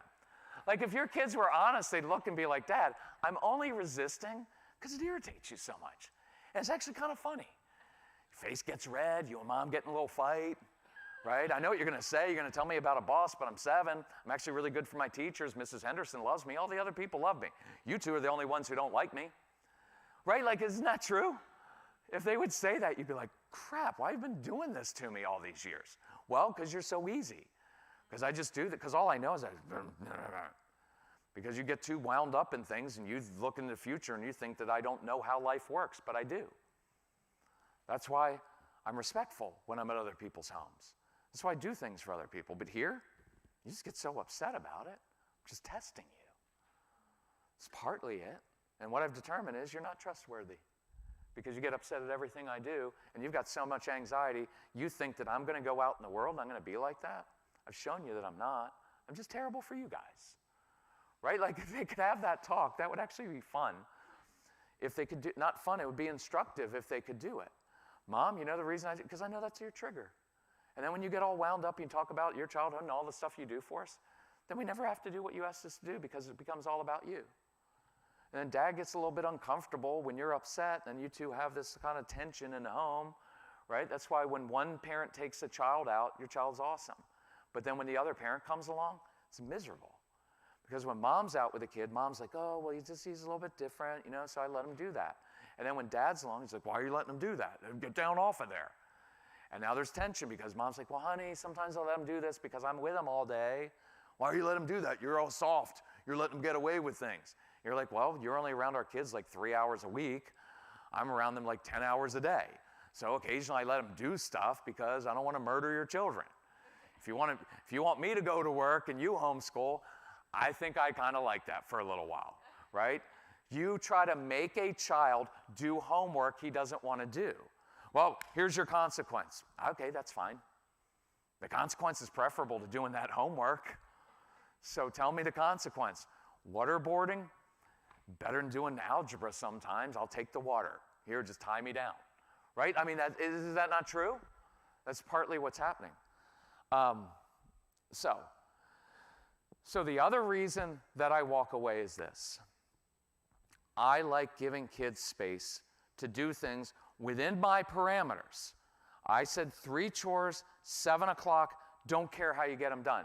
Now, here's the reality. The compliant child, my wife, would have had the chores done by about 4:17 and come back and say, Mom, Dad, look, my chores are done. Do you want to see how well I did them? Do you have any other chores for you? Because I really want to please you. Right? The strong-willed child at 5 o'clock is still laying there doing nothing. At 6 o'clock, probably fell asleep, forgot about the chores. And then you're going to be there like, do you want me to get started on them for you? Right, because you're supposed to cut the grass, but maybe I'll just start cutting the grass for you and you come in and complete. I used to do that for Casey. I'll be like, look, I'll just start it and then you just finish. Yeah. Huh? That was mean. And I don't like that. That's,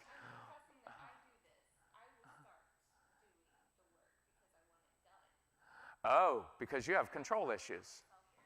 Okay, good. Oh, I thought you were telling on husband.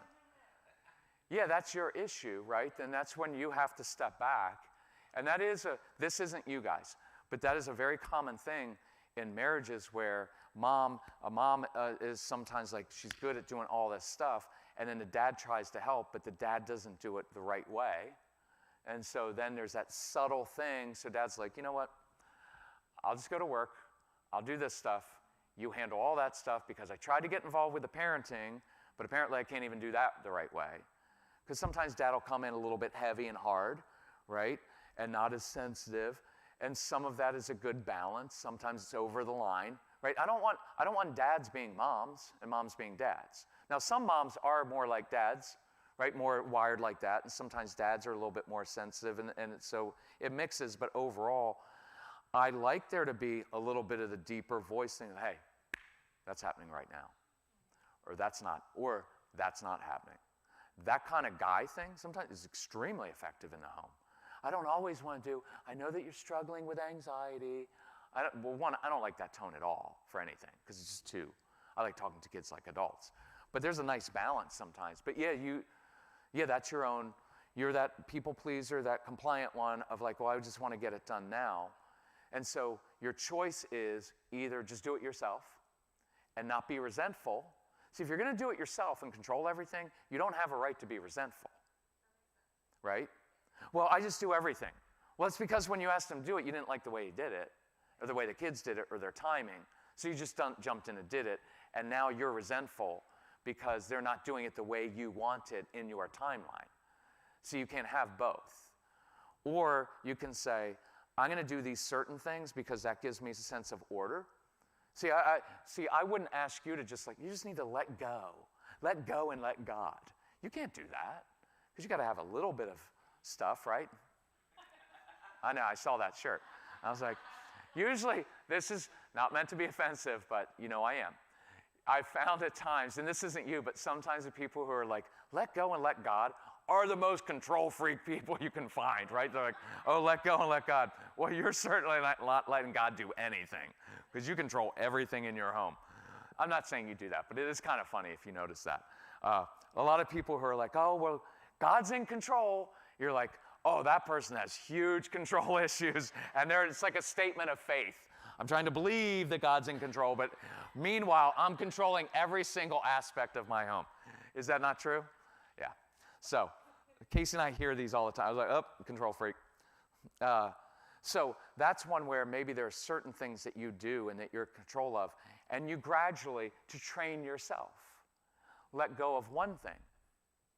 Not a whole bunch of them, but one, and say, guys, I'm going to be responsible for this area because these are the most important ones to me. But I need your help, would like your help in these areas. But you're going to have to let go of how they accomplish it. When you give them responsibility for it, you can't then be responsible for how they do it because they're not going to do it your way. If you want to do it your way, just do it your way. Everybody else will be more happy. Where people get unhappy is, well, Mom wants us to unload the dishwasher or load it, but she's never happy with the way we do it. You may as well just do it yourself. And then just be honest and say, listen, I have some control issues. We got a lot of stuff going on in this home, and what I've determined is I'm much happier when I'm just doing stuff because I get it done the way I get it done. See, that's an honest statement. But what I give up is the right to be resentful that you guys aren't chipping in. Because the more honest statement is, I don't like the way you chip in. The way you chip in causes me more anxiety than me just doing it myself. Does that make sense? So that's an honest statement. I like to do it this way, so I'm going to control that, and you guys are released from that. But I would encourage for you, for your own growth of, let's pick a couple things that hubby or someone else can do, but then practice releasing them to do it in the way that they do it, and then come along and say, I appreciate your help. Now, if it's, appreciate your help, but you didn't do it the right way, and if they catch you coming in behind and fixing it, then they're just going to be like, I'm out. Because you didn't really give that to me, because you don't like the way I did it, and so why would I even try anymore? Because I can't please you. See, and that's good for you. That would just be a good thing for your own personal growth. And that's just not you. That's all of us in here to one degree or another have different stuff. So the other reason that I left the room is I gave Casey space to do things, but do them differently than I would do it. So it's 5 o'clock, at 6 o'clock, he hasn't done anything. About 6:20, you're like, oh, do you want to do that? And I'm letting go. And at about 6:34, your son will get up from the sofa and start doing his chores. But here's what bothers us. We know that they only left, 26 minutes to do their 3 chores. And now they're going to do a half job and not do it the right way, right? How many of you that triggers? They only have 26 minutes. And they're going to do it the wrong way. Because the right way to do it is to do it A, then B, then C. It's the most effective, efficient way to do it. How many of us do those things with homeschooling? Look, if you just do your work now, you'd have the rest of the day. We don't even ask you to do that much. You should be doing 4 hours. I'm only giving you like 20 minutes. Like I'm doing half of it for you. Do you hear that one? Do you get that one? Yeah. All day long.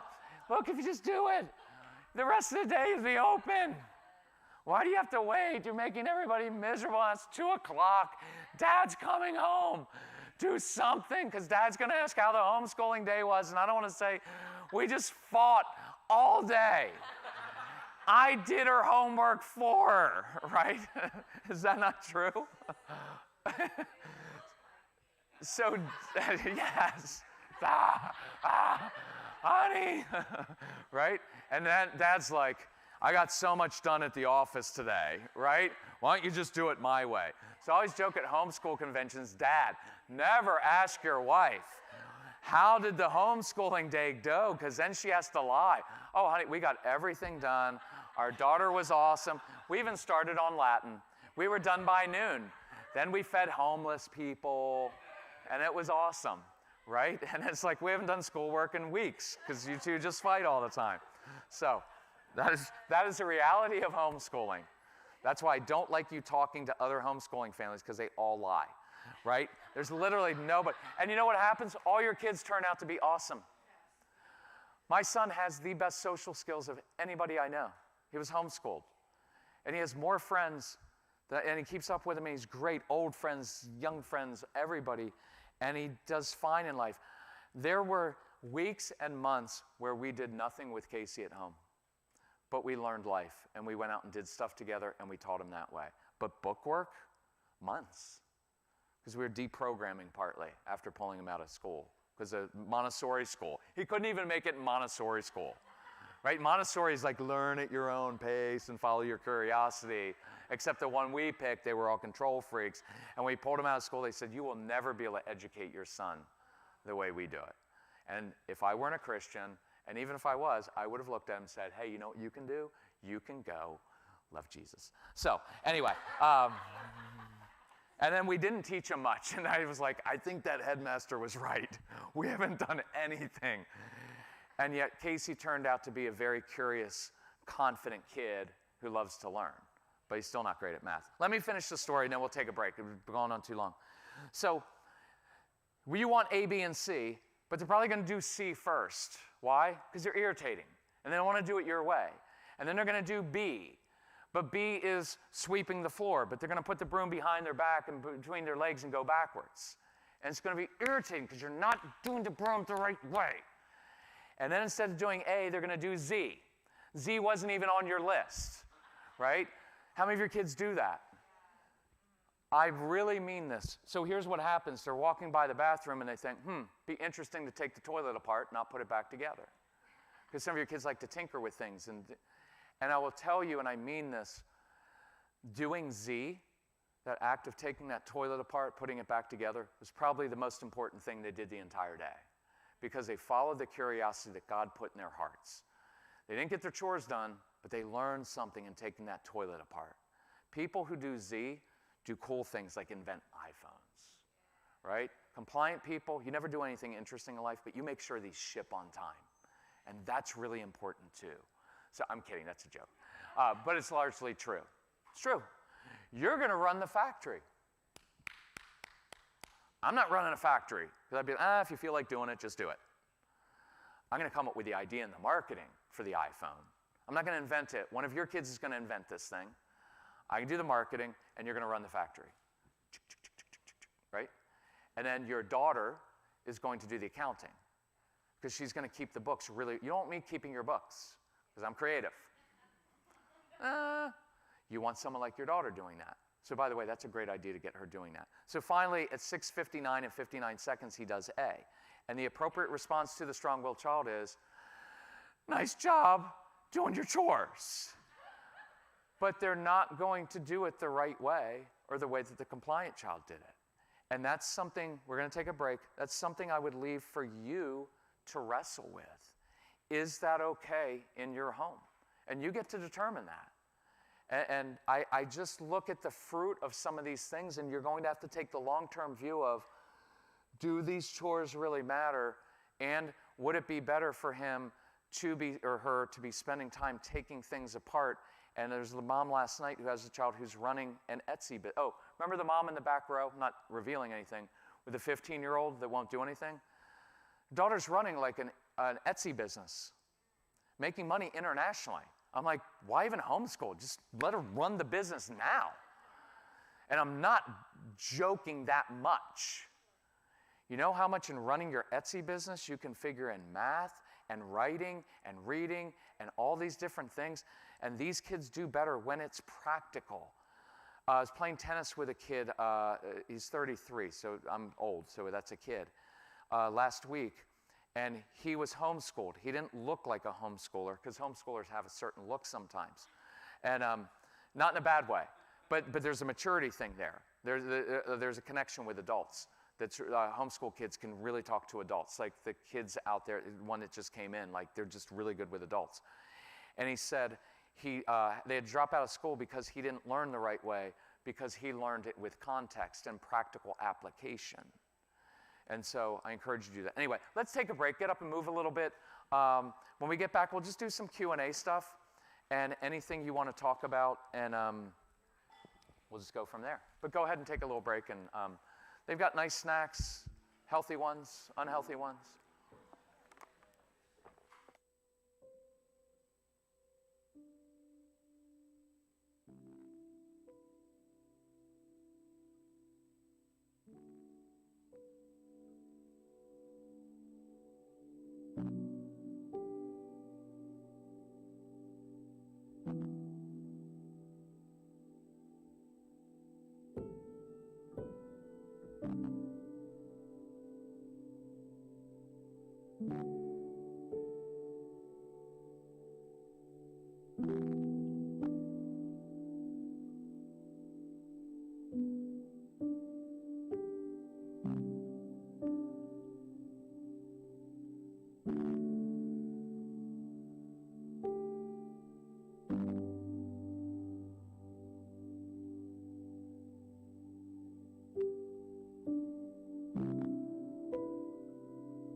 So I wanted to do something on a follow-up question was, okay, so the 3 chores, 7 o'clock, what happens, the tough discipline, what happens if they don't do their 3 chores by 7 o'clock?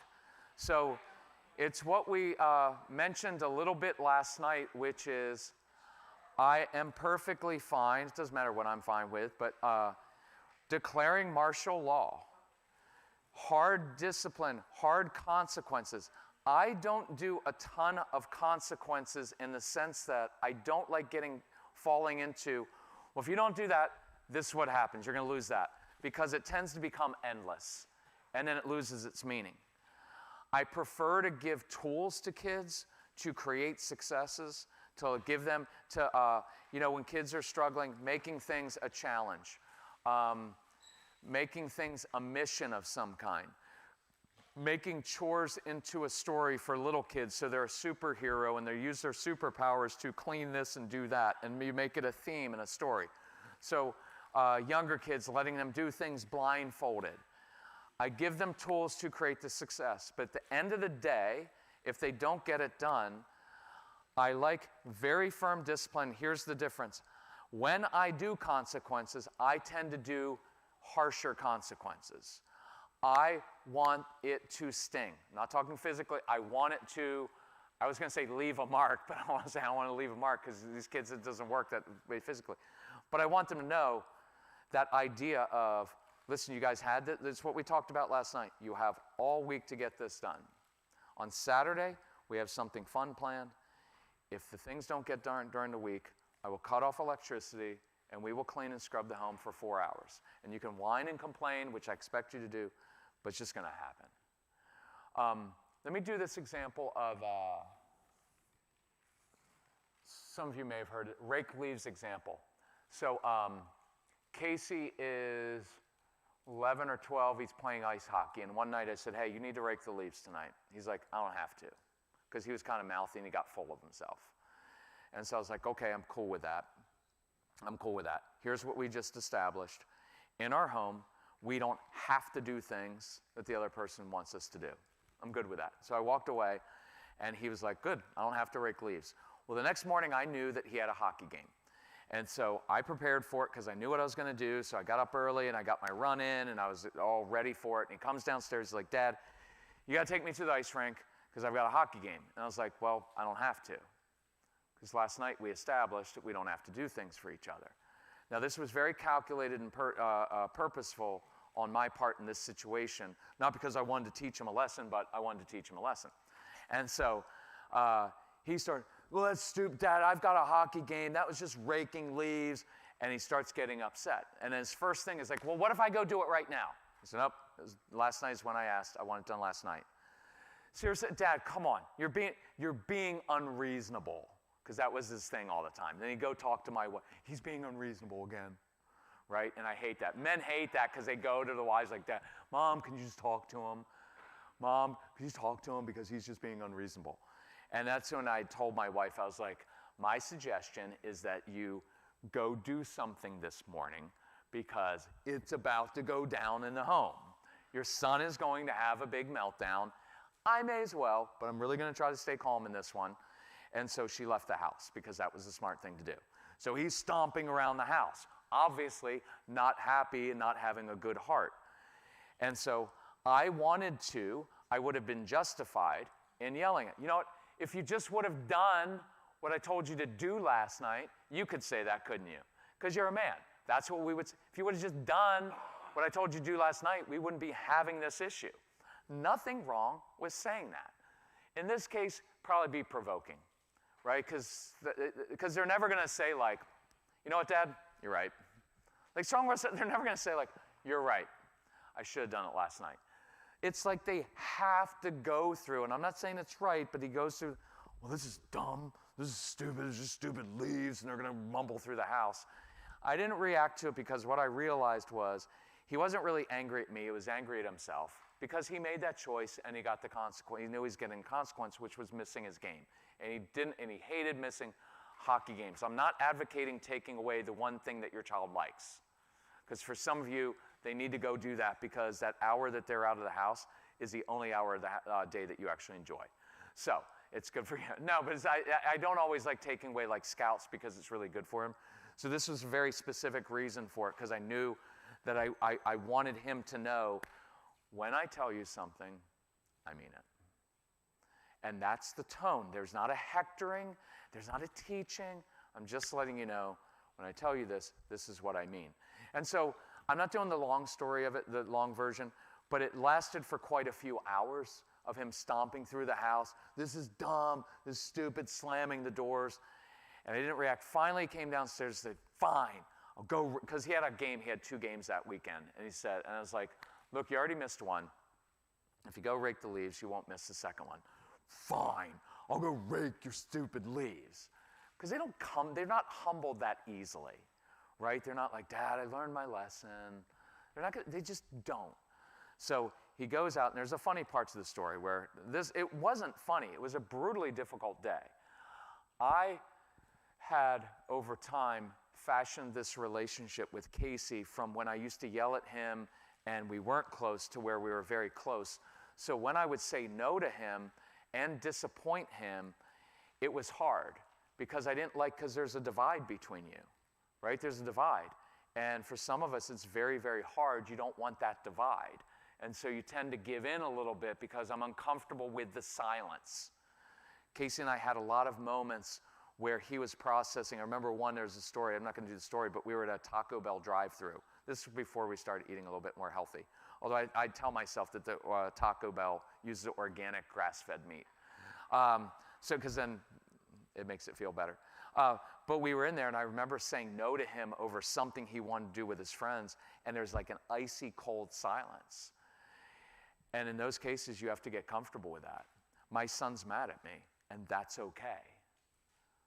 And I have to live with that, and that's good.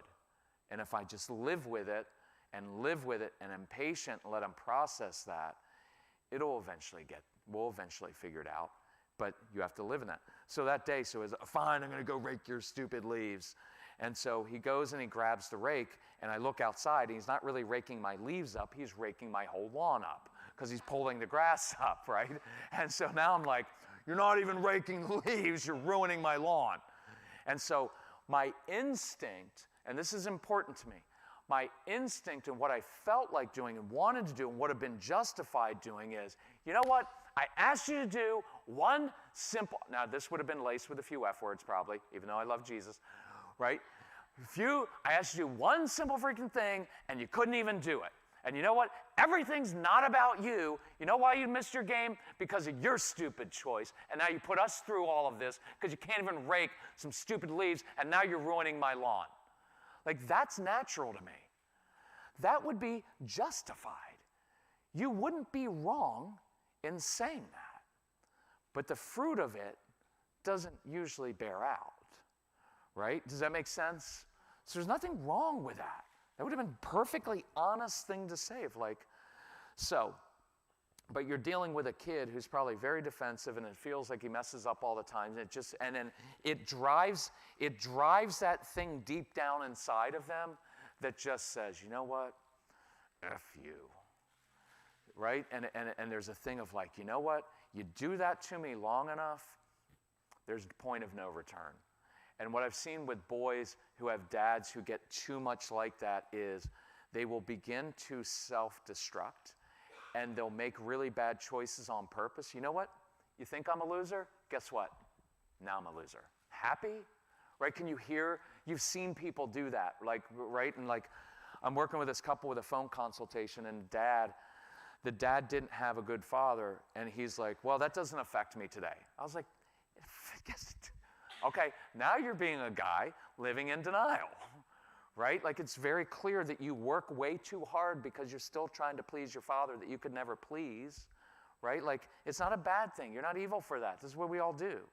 Just humble yourself, admit that's there, but a lot of boys will self-destruct, and girls too. Now you got what you wanted. I'm a loser. Could never please you, so now I'm just going to screw up my life and do that.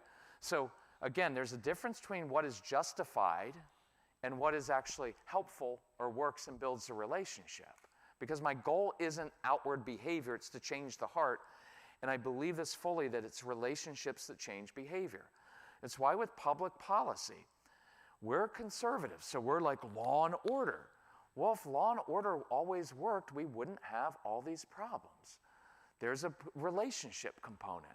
I've spent the last year working in an inner city community with all poor black kids, and there's no dads around. You can't rebuild that with having laws and policies. It's relationships. Rebuild that.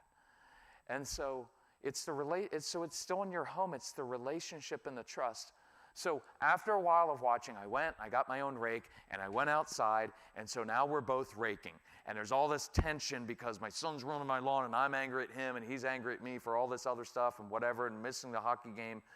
And so and this is important, in this situation, I chose to humble myself. I didn't have to.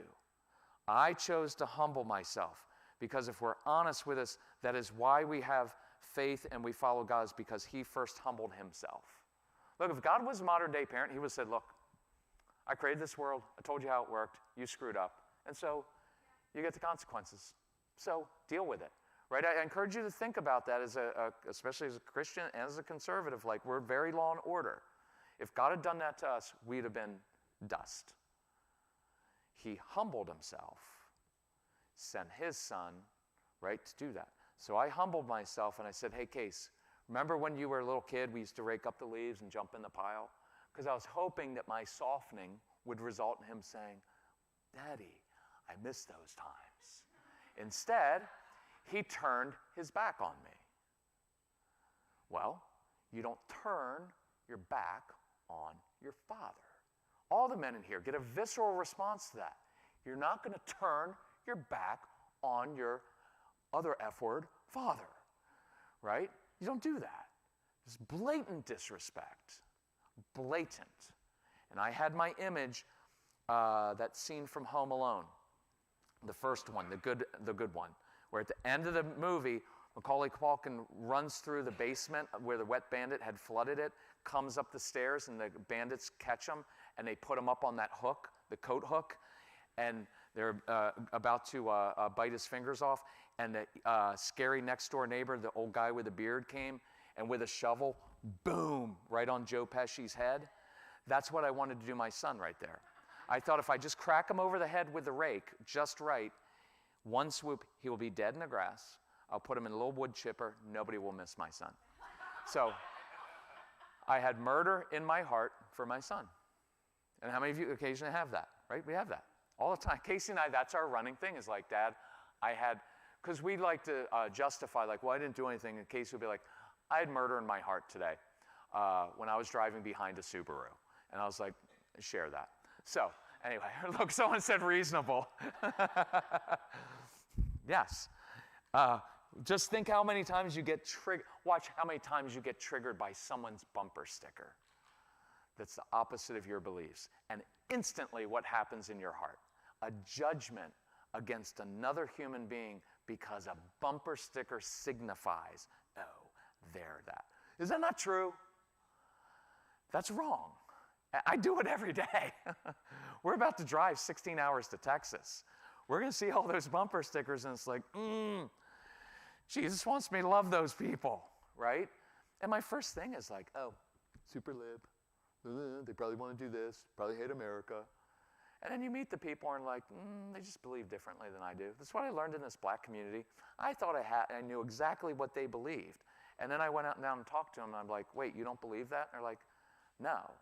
That's what these people believe, but we don't all believe that. Like, you just lumped us in with everybody. I'm like, oh, sorry. I thought it was like the white guy trying to come in and help. And they're like, no, you're just clueless. Maybe you should spend some time with us. And so I'm spending time with them, and I'm finding out, oh, I didn't really understand until I got, like, the mindset is so different because I've never experienced that. And they're like, yeah, because when you go, this is not to be like all liberal or whatever. It's not like a BLM thing. It's just human nature stuff. And I'm like, I know, when I want to go somewhere, I just do it. And they're like, well, look, this guy was telling me, he's like, if I don't get good service, if I get angry, then I'm the angry black man. and people get really uncomfortable. I never think about that. If I don't get good service and I want to be tough, I'm like, look, you've got a choice in my hotel last night because I didn't sleep because it wasn't quiet. So you have a choice. You either refund my money or I call American Express and I'm going to dispute it. Either way, I'm getting it back, but I'm not paying for that.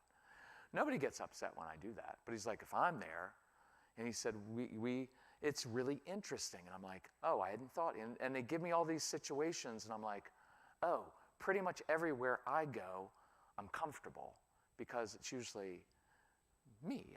I'm usually around white. Casey lives in a place out west where there's literally no black people.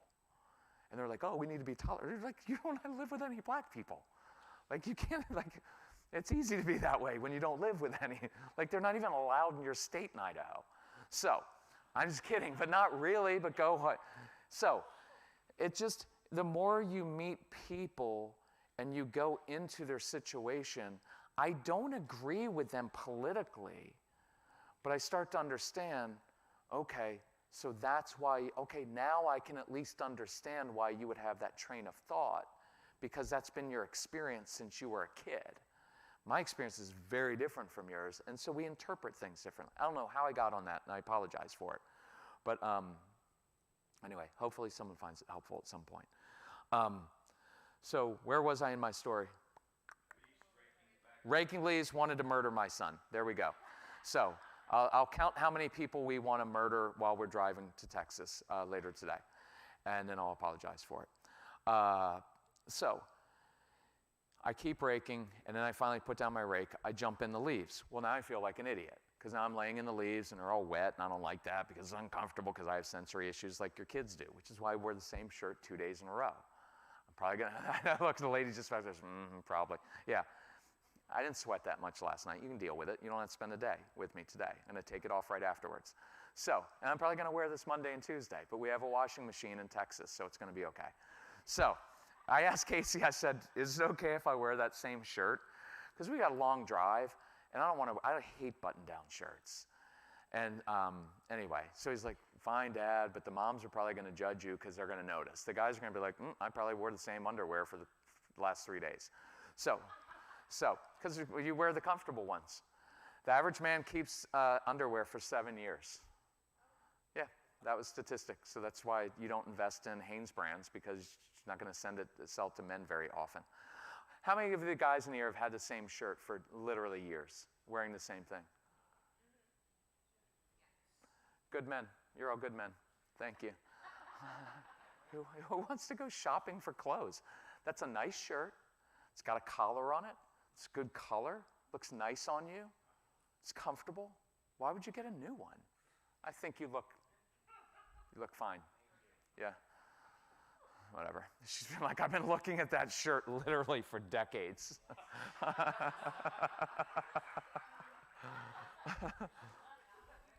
Look, the man's wearing a shirt. That should be enough. So there we go. And it's got a collar on it. I don't wear collared shirts. I hate shirts like that, because usually they come up too far, and I like stuff covering my arms. I like, that's why I hate coming to Florida, because it's so hot here. I like being a little bit like covering that. So anyway, you're going to walk away like, that guy's a freak. He doesn't believe in patriotism. Anyway, so I jump in, I wait a few minutes, and then my son jumps into the pile with me. Finally, after many hours, here's what I get. Dad, sorry. I should have just raked the leaves last night. And that's when I said, darn right. If you would, no, I didn't. You don't need to pile on. So you can do the tough discipline and be firm with it. But it's like we said last night, when I do tough discipline, like the chores aren't done by 7 o'clock, I have no problem with going lockdown and cutting off the electricity and taking the video game, taking whatever it is for days at a time. I don't have a problem with that. I just don't like to do it with any kind of drama. I don't like getting upset. I don't like threatening, saying you're a bad kid, you never listen, you're always late. I just do what I said I was going to do. That tends to freak kids out more than anything. When you get all upset, they're like, she's not going to do anything. They're just going to talk. When you quietly go and you like unplug the video games, or you do that, and you sit and try doing it sitting down. It'll freak them out. Because they're like, wait, what? Because they want to get you upset to get you off track. I'm doing what I told you I was going to do because I want you to trust that when I tell you something, I mean it. So my discipline as Casey, as I got better at this with Casey, became very much low key. Hey, you can go down this path if you want, but if not, here are the 3 things that are going to happen. That football game that you want to go to this weekend, that's gone. You're going to be sitting here with Mom and there's no screens. So I give them a consequence, but then I would give them not an out, but here's another way we could handle this. Because I don't like just bark, keep it up, young man, and you're going to lose these 3 things. It was, hey, I know where this is going. It's not going to end well. You're going to lose these 3 things. But I am going to go, because this is me humbling myself. I don't have to. I'm going to go. Sometimes I would go for a ride. Sometimes I just go to the grocery store. Hey, you want to go to the grocery store with me? Because sometimes riding in a car is a great place to talk because you're not looking at them eye to eye. You're just driving. And I would give him a chance, or I'm going to go walk the dog, or I'm going to go take a shower, I'm going to go to the bathroom. When I get back, if you want to handle this a different way, I'm open to that. But if you just want to bear down on me like this, no, it's just not going to work. Does that make sense? The pots and pans example. I haven't done that in a long time. It was, kids interrupting parents talking. Kids at times just being loud in the house. I did this with the camp kids one time because they were kind of repeatedly getting a little bit out of control in the house. And I said, guys, here's the deal. You have a choice to make. If you continue to do this, this is what I'm going to do. When you are watching your movie, I'm going to come in with some pots and pans, and I'm going to bang on the pots and pans for 90 seconds, as loud as I can. He's not going to do it. I did it. It was really fun. I didn't do it. I put earbuds in first, because it's really loud. And I did not do it with vengeance. I just did it like this. I did it to Casey one time with getting up in the morning. And I said, if you are not up, I will come in. I will not use my voice because you told me you don't like the sound of my voice. But you will be woken up to the sound of the pots and pans banging. And I did it one time. I don't mind. I don't have a problem with it. I just don't like that to be the go-to all the time. Does that make sense? Because if you're having to go to that all the time, something else is off, right? You're not giving tools. You're not showing them, teaching them how to. You're not creating successes. You're just, sometimes, look and see, well, maybe I am a little bit too rigid. Or maybe I need to expand my boundary. If you don't get your chores done, well, that's when I say, okay, every single time he's not getting it done. So maybe there's a problem with my child. Maybe I need to create the bigger list of them. So it's like, here, sure, change the oil, do yard work outside. If one of your chores wants to be going to Mrs. Henderson's house and helping her out, we consider that a chore. See, it's a service project. What I want from you is to give. I want you to use your gifts to serve other people. Like that's basically, I'd encourage you, let's do this and I'll open up for questions. I would encourage you to define exactly what you want. I did this with a dad who's a businessman who's got a four-year-old, 5-year-old of like, I want you to write a job description for your 5-year-old. Because if you do, here's what you're going to come up with. A 5-year-old is not supposed to be that orderly. A 5-year-old is supposed to make messes, right? We get this thing of like, well, he's got to be. No, 5-year-old is supposed to explore. 5-year-old is supposed to climb into things, onto things, make messes, explore, touch the hot stove. That's the job description. The job description for a 4-, 5-, 6-year-old is not, well, they're supposed to be regimented and learn and do exactly what they're told all the time and line. That's not what they're supposed to do at that age. Now, if you have a compliant one, they'll do that. But the strong-willed child, if you have a strong-willed child going into preschool, I always tell parents, like, get ready for the phone calls. You're going to get phone calls because that child is not sitting still in stupid circle time. Because one, it's dumb, it's uncomfortable, crisscross stupid applesauce. I don't want to sit like that. And they're made to move. So that child's going to get up and start walking around, and you're going to call, well, your child's being disobedient. Your child can't follow directions. And then my response, it's 5. It doesn't, now, that doesn't mean they're supposed to be running around, jumping on tables and out of control, right? So get the balance. We have to get the balance there. But it's like, so my 5-year-old didn't perfectly follow directions and followed her curiosity. Okay, well then I think she just did what she was supposed to do. Let me do this one story because it's really good, and then I'll do Q&A. And I don't want to forget, I started to do it and then I forgot it. So it was a 5 or 6-year-old girl who was in kindergarten, and they have homework, which, okay, just roll with it. They have homework, and so here's the deal. If you do all your homework all week, on Friday, instead of eating in the cafeteria, you get to eat in the classroom with the teacher. Special. So this girl, interesting, she does some of her homework. She does the harder homework, but she doesn't do the drawing. So they read books every night, and then she has to like draw a picture of a character from the book or a scene from the story. Well, as it turns out, she's really good at drawing. She loves drawing, but she won't do it for the teacher.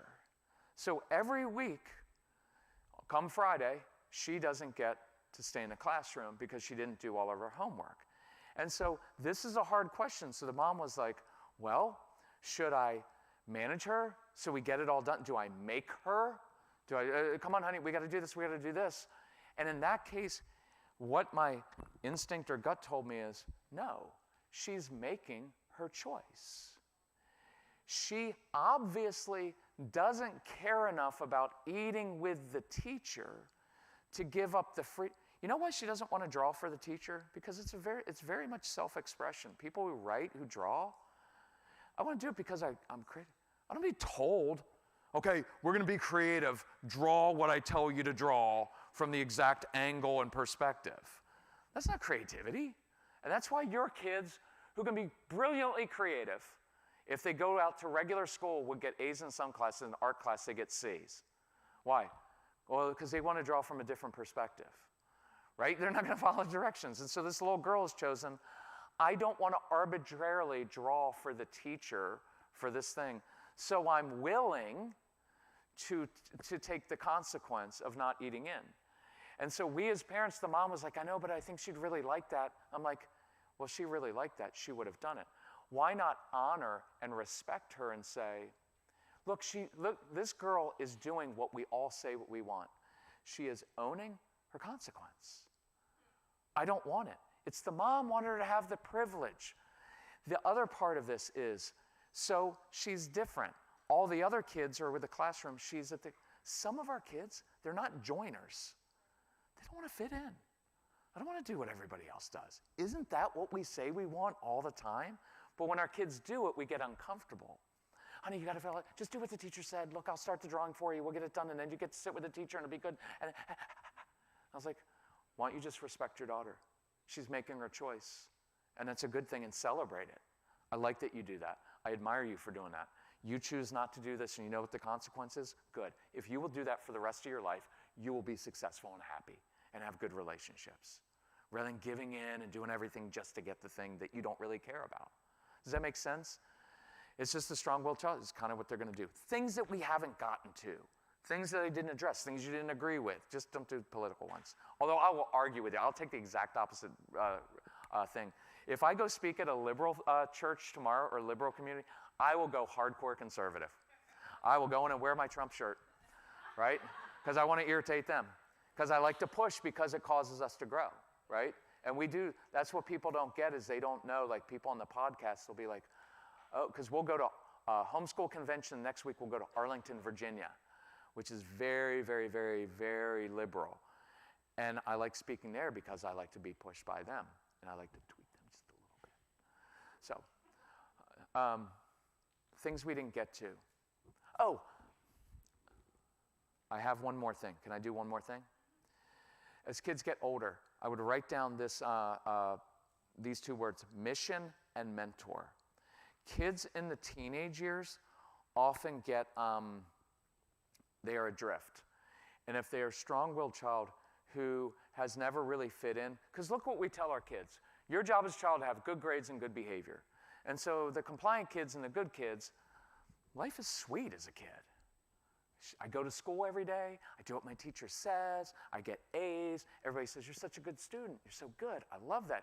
Mom has the bumper sticker for me, right? And your kids have like, my child didn't get suspended this semester, and you're happy with that, right? But the other kids, it's like, I know my place in life because I'm supposed to do school well, and I do school well. And I know I'm going to go to college, and I know I'm going to get a good job one day. And life is pretty easy, in a sense, when you fit in, right? And so I was trying not to say, you know, let me just say this, because we're here and I feel like we're kind of family-ish, like Thanksgiving kind of family-ish. Discord. You know, those things like, so I'm talking to my friends down in the inner city community. I'm like, so when I grew up, it was just known, and we were middle class. We didn't have a lot of money, but we weren't poor by any means. But it's just known, like, we're going to go to college. And I was like, what's like for you? He goes, we don't know many people who've gone. Our dads and uncles are largely in jail. And sometimes because they did really bad stuff, and sometimes it was drug laws, and sometimes it's because they were poor and they didn't have good attorneys, right? Like, that's a real thing. Casey, when we were living in Northern Virginia, it was a wealthy area. Casey said cops showed up, and there were drugs at the house, and the cops were like, just, hey, can't do that stuff, put it away. Those kids didn't get. I've gotten pulled over for speeding 3 times in the last 3 months with our travels, mainly in Missouri for some reason. And each time, have you guys had Missouri stuff? I don't know why, but it's Missouri.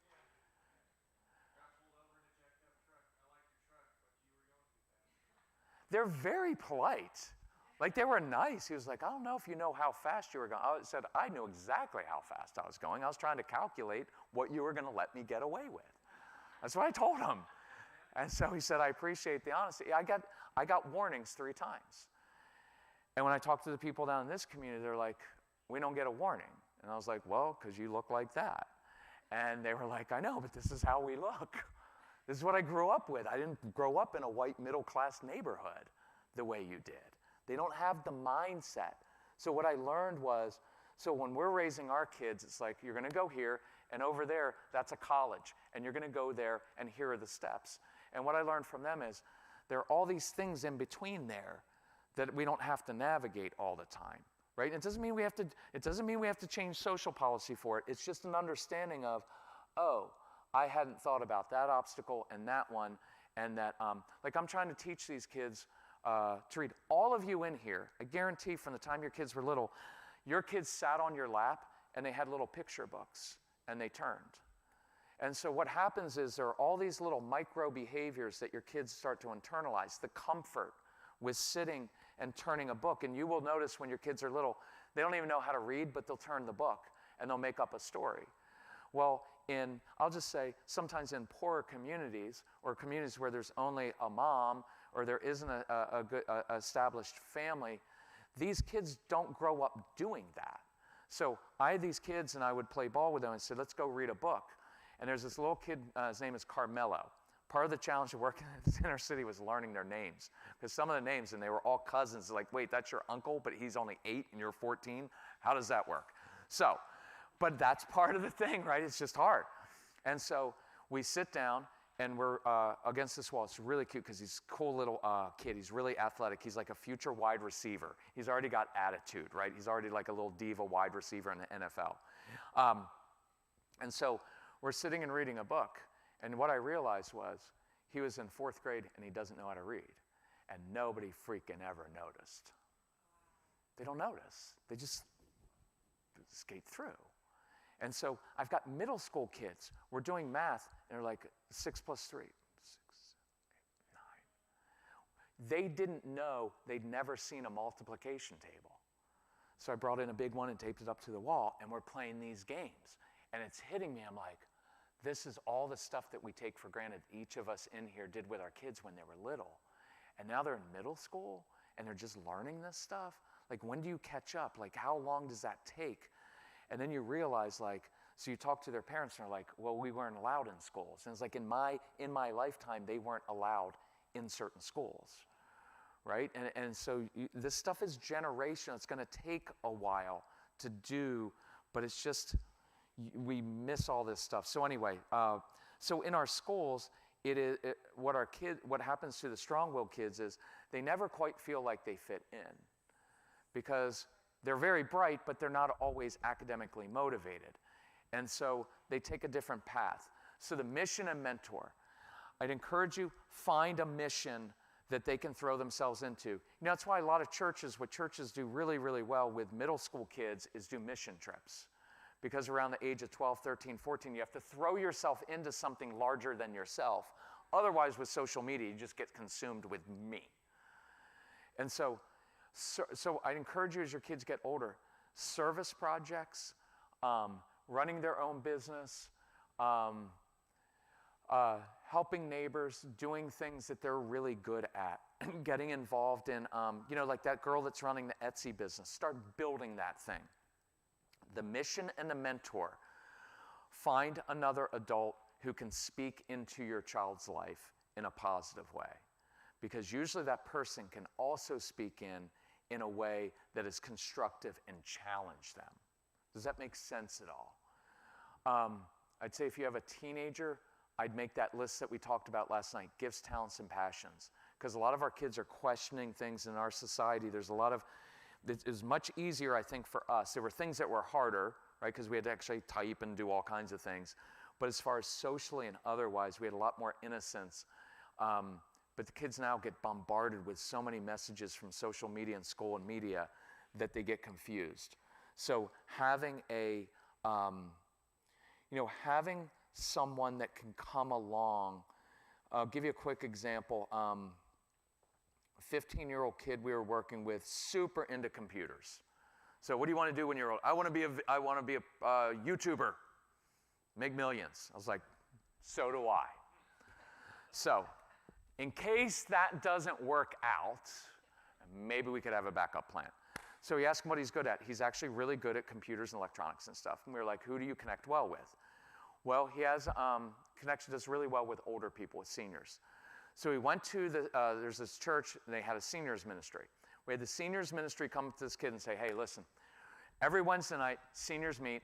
They're a little bit behind on technology. Could you come in and help them set up their phones, get them on Facebook so that they can keep up with their kids and their grandkids? So now we've got this kid coming in, and this kid who's shut down, school's stupid, I don't know what I want to do. Now he's with like 12 senior citizens who are like, wow, you're pretty amazing at this.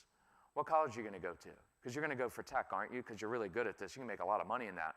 And because it was other people, instead of stupid parents bothering him, he was open to it.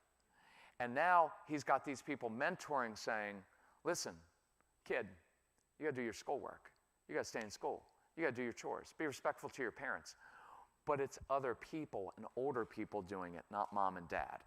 That can be very transformative for kids like this.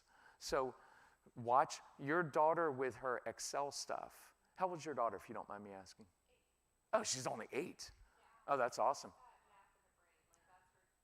She's got math in her brain. Okay, so if she's my daughter, I would give her, don't be afraid to give her adult-type responsibilities in that, because otherwise she's going through at 8, what grade is she in? Third. What grade math is she doing? Almost 4th, 5th. Yeah, right, because she's going to be bored with it. So give her applications of it, of, hey, maybe as she gets older, maybe by middle school, she could run a little business keeping simple books for people who aren't organized, who run their own business, and she can record all the receipts and have like her own little, she doesn't have to be a CPA. Again, she doesn't have to register her business. You don't want them taking taxes from her. She's going to be 12. So I'm just saying she could run her own little business doing some things for you as a family. Have her start running a budget. You know, have her, Is she into invest? Would she be? Is she kind of into money at all? Can you tell? Growing, maybe. Okay, I'm not pushing it on her, but like if she does, it'd be like, hey, start having some goals of like, hey, if you start earning some money and you invest it, because if you ever run those tables, if a kid starts investing like at age 15 versus age 25 or 25 versus 29, over the course of a lifetime, it's astronomical, especially if you have 12% like Dave Ramsey with a good growth stock mutual fund, then you don't even have to do that. So anyway, questions, things we didn't get to today. Yes, ma'am. Yeah, I have 2 questions. Okay. But both of them pertain to just one of our kids. Okay. So you talked about we have the strong-willed child, our oldest, that his brother, number 2, is somebody that's not an EA, different. Okay. Our number 2 is still pretty stubborn in his own way. He's going to be, if this guy, I mean, if you like polka dots, he's going to like stripes, right? Like, I'm not very much that way. So, I mean, but he's very compliant though with us. Like, Mm-hmm. he'll say, I'm a good kid. Like, he'll say it, Right. he flies under the radar. But the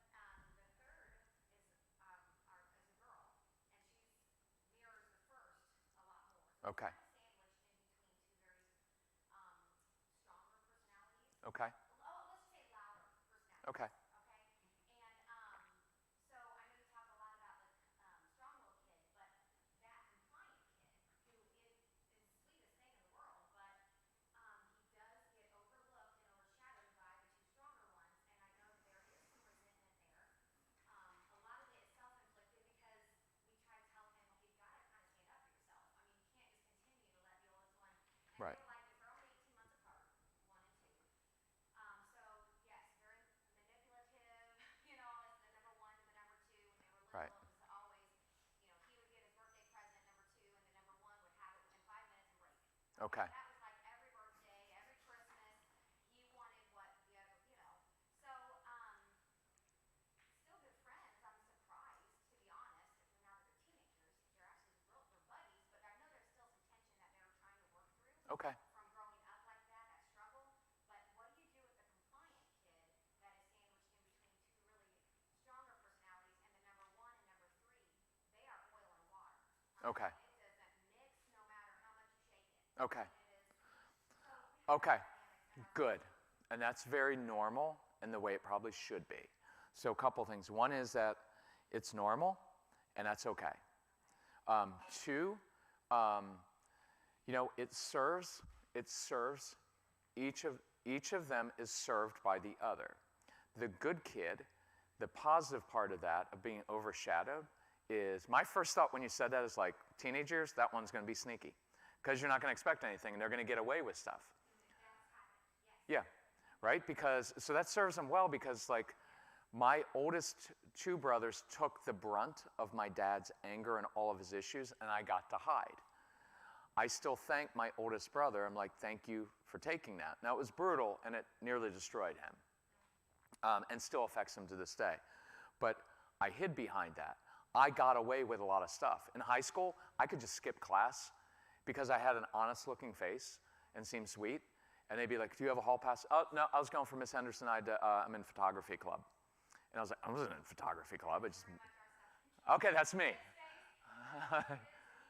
does classes outside the 2 older ones, outside the home this year. Yeah. I mean, and he's already his teacher. It's my Nola is this, and I mean, and she's like in love. You know what I mean? Yeah. Just can rap anyone. No, I didn't have that ability to rap people, but I got away with stuff. So that's a benefit of that, and he's learning that. I think you hit it already. I would pick a couple specific situations in which he needs to speak up for himself and give him the words to be assertive and to stand his ground and to stick up for it. Not generically, but pick a couple where you know, because I don't like handling conflict. So I've had to learn, like even if I'm at a restaurant, hey, can I ask you a favor? To the waitress. And I couch it, can I ask you a favor? And what I'm really asking is, could you just get me some water? It's not really a favor, but I don't want to be a jerk and be like, get me some water.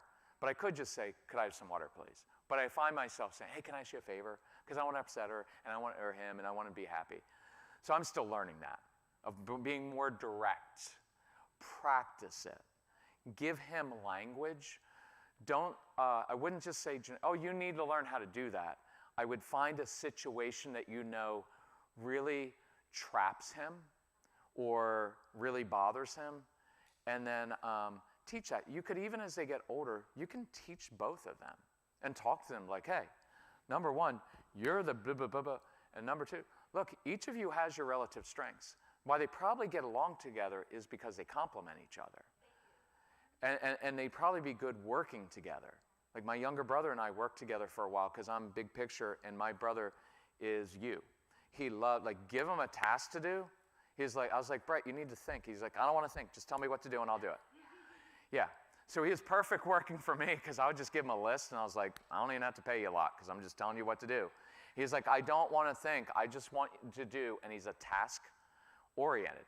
And so, you know, part of that is, the bigger answer is, teach your kids how they're made. Teach kids about life, about like, yeah, you're made this way. So here are the positive parts. Here are the advantages that you have in life. Now, here are the ways you're going to occasionally, second child, you're going to find yourself at times getting overlooked. It's going to hurt. Sometimes you feel a little bit lonely, maybe a little bit, and you're just going to struggle with that. So here are some things you can do as the antidote to that. Strong-willed child, here's some advantages. You're a go-getter, you've got initiative. You're going to be on red on a behavior chart. It's just going to happen to you more. So here's the way, like Casey and I talked about that a lot as we got into the teenage years. Here are some ways to navigate that. Here are ways to still be assertive and still be a go-getter, but not irritate people. And he's learned that really well of doing it. Yeah, I would just, you know, larger answer is, you know, at times I would have with kids at camp because they'd all do the fairness thing. Well, that's not fair. How come he gets to do that? So I'd get a little group and I'd put their names on a little whiteboard. And I'd go down strengths, weaknesses. And I'd put mine on there. Look, all of us, everybody has a strength. And everybody's strength has a corresponding weakness, right? And the weakness becomes a strength. And I'm teaching them about, to me, that stuff is more important than most of the schoolwork that we do. Because you're teaching them human relationships. Here are people, like I found at one point in my life, all of my friends had dominating personalities and they all talked a lot. And what I realized was, I drew those people because I'm quiet and I'd be the second. See, I was the middle. So I remember we moved to this new place and the first guy I meet, big talker. His name was Rick. And my first friend in life was Rick. He was a big talker. And I was like, I'm not going to be friends with him because he will never ask me about me. So I had to purposefully find people who I could have a two-way relationship with, but I realized a lot of it was me because if you ask me a personal question, I will deflect. I'll make a joke and I'll deflect because I don't want you inside. And plus I'm a guy and I'm sarcastic and I like to cut on other people. That's, by the way, for those of you who have boys, it is very normal, right? Because a lot of moms are like, oh, that sounds so, no, that's what boys do.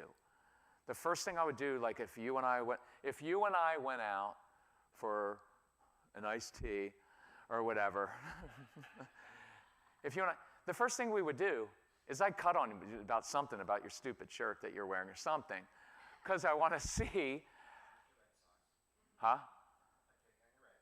Yeah, I'm not even a Red Sox fan. Yeah, and then you see, like, because if the other guy reacts poorly, you're like, I can't trust him because he can't take a joke. But if we can give each other a hard time, then you're trustworthy. See what it is. This is interesting because a lot of moms don't understand this with boys and with men. Is that's how we get to know. And the truth is, if I can really push you, that means that I actually trust you because you're capable of taking, like Casey and I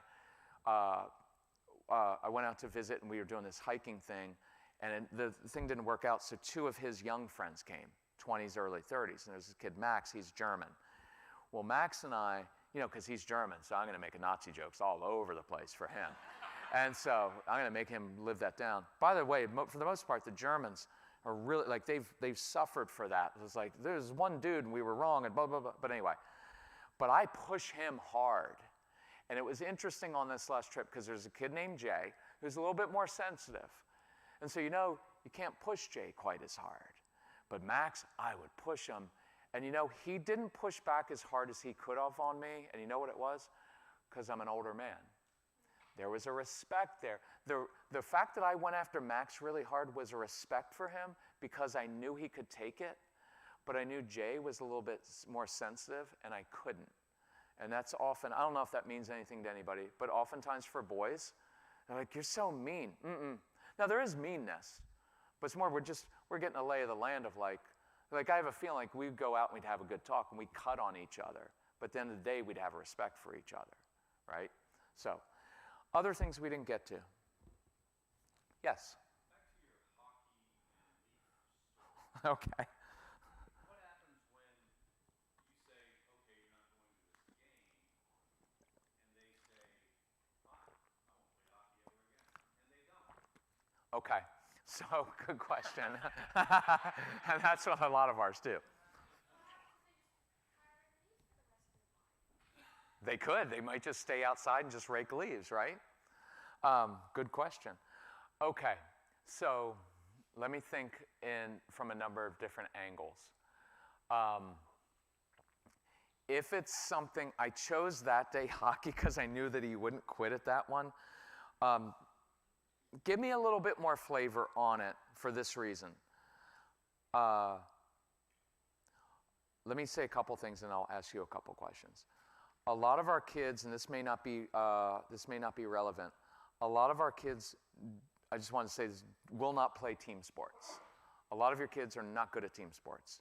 And then all men are like, oh, but they need to learn the value of hard work or teamwork and leadership and all. And they're like, no, you're just going to waste your money and time. They're usually better at individual sports, swimming. Ice hockey was team, but it's also very individual in a sense. And martial arts, they're good at doing things by themselves. And then some of your kids just aren't good athletically. And it's hard for you as a man because you're like, I thought I'd have a son and we'd play catch. And they throw like that. And then you're like, ugh. So we got to play Legos the rest of our life? Yep, pretty much. He's a little science geek, and so you're going to have to be a science geek. And so this is very true for the men out there. You bond with your kids over things they're interested in, not what you're interested in. And the truth is, the stuff that they're interested in, you probably won't be interested in, and you have to do it. That's all I'm going to say. You have to do it. Well, I just want them to be, and I'm not interested in that. Well, too bad you're a grown-up. Show an interest in their weird little stuff, and you will find that you bond over it. Because Casey, I wanted him to be an athlete, and now he can finally throw a ball in a normal way, because I was like, look, later on in life, I don't want you getting beat up because you throw like a girl. Sorry, I didn't mean to be gender specific, and so now he can, he's a lot more athletic, but now he's actually, look, this is Casey. Ice hockey, really good at it. Physical sport, super physical. And he was a super physical kid, but he does ski mountaineering now. He'll go backcountry. He actually climbs mountains on his skis. Physical, he loves the challenge of it. And then he skis down and does all that stuff. A little bit of risk-taking, but he's not a freak with it. He's got his beacons and his avalanche gear and all that stuff. That's all I get him now for Christmas and birthday. What's going to keep you alive? So, it's literally all my gifts now. Okay, wear that thing. Well, Dad, it costs $39 a month. Okay, we'll pay for that. Because when you're suffocating under mountains of snow, and it could have cost me like $9 a month to pay for that service, I probably feel like crap that I didn't pay for the $9.99, right? So, anyway, so anyway, back to your question. One other one, and I'll come back. Music instruments.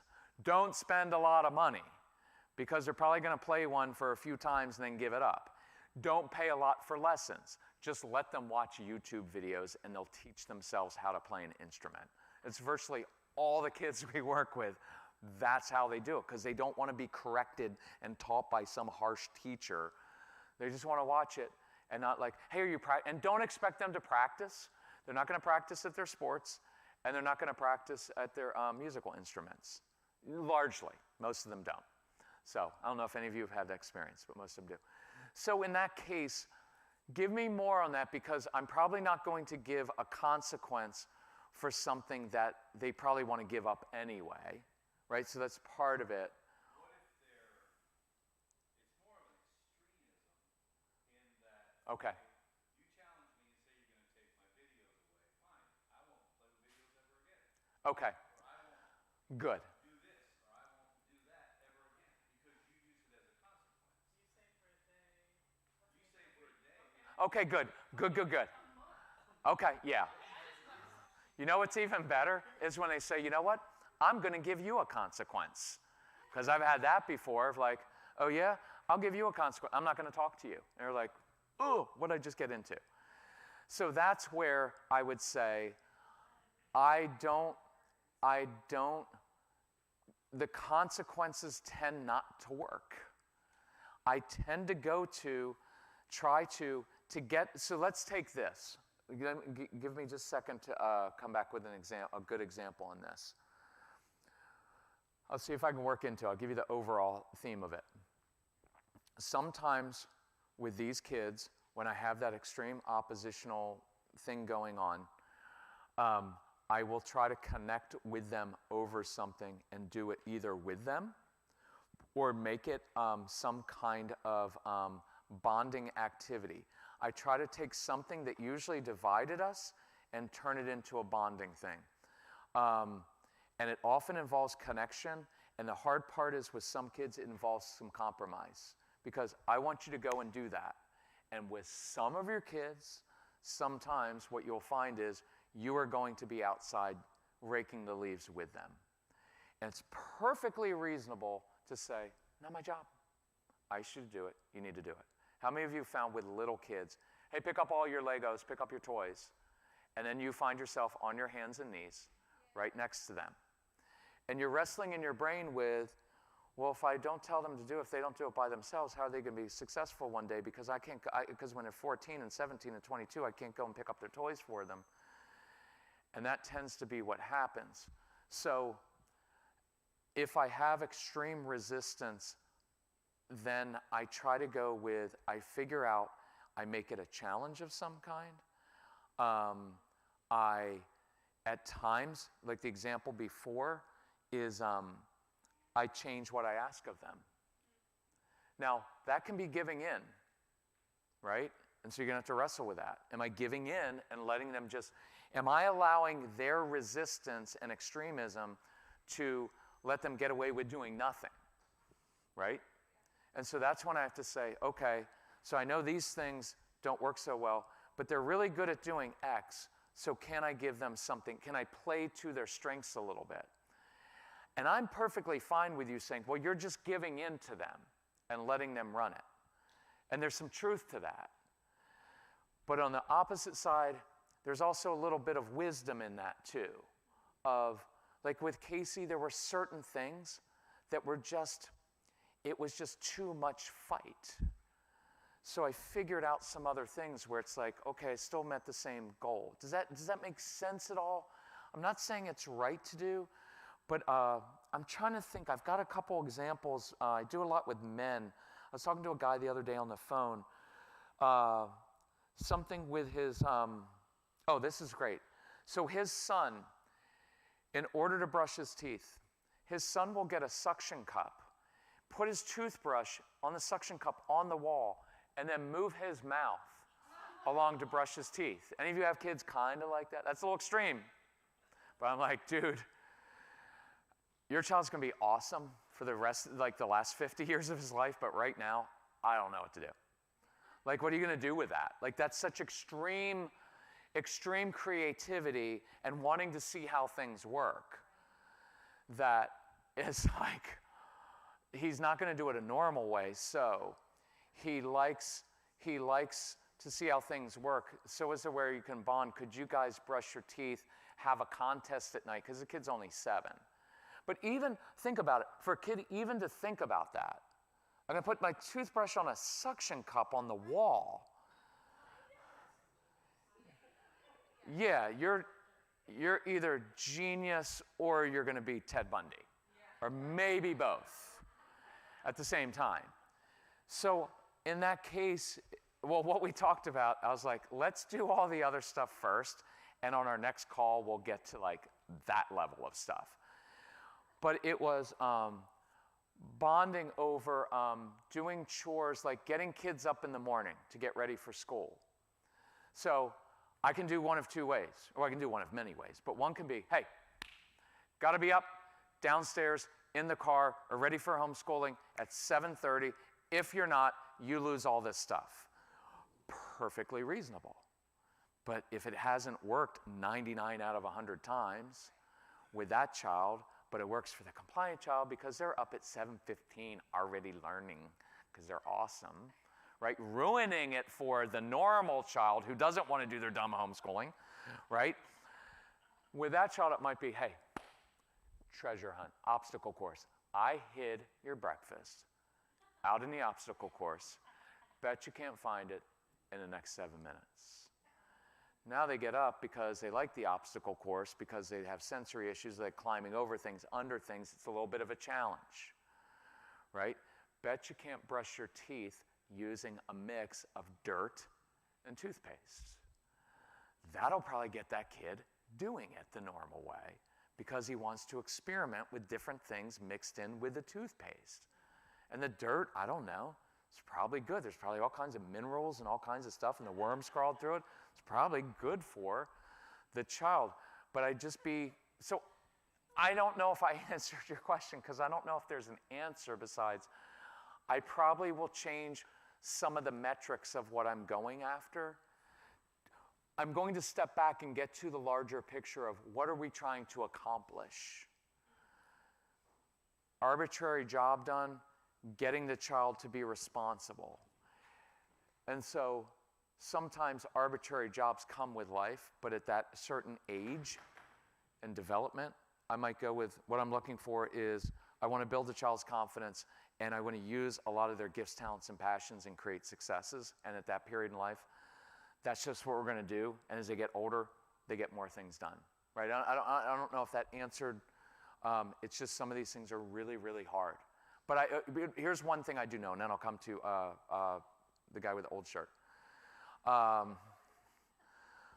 What I do know is that I'd be willing to bet a lot of money that the things that we are afraid of as parents, that you're afraid of as parents, will not come true. Well, if she doesn't or he doesn't rake the leaves, that means X later in life.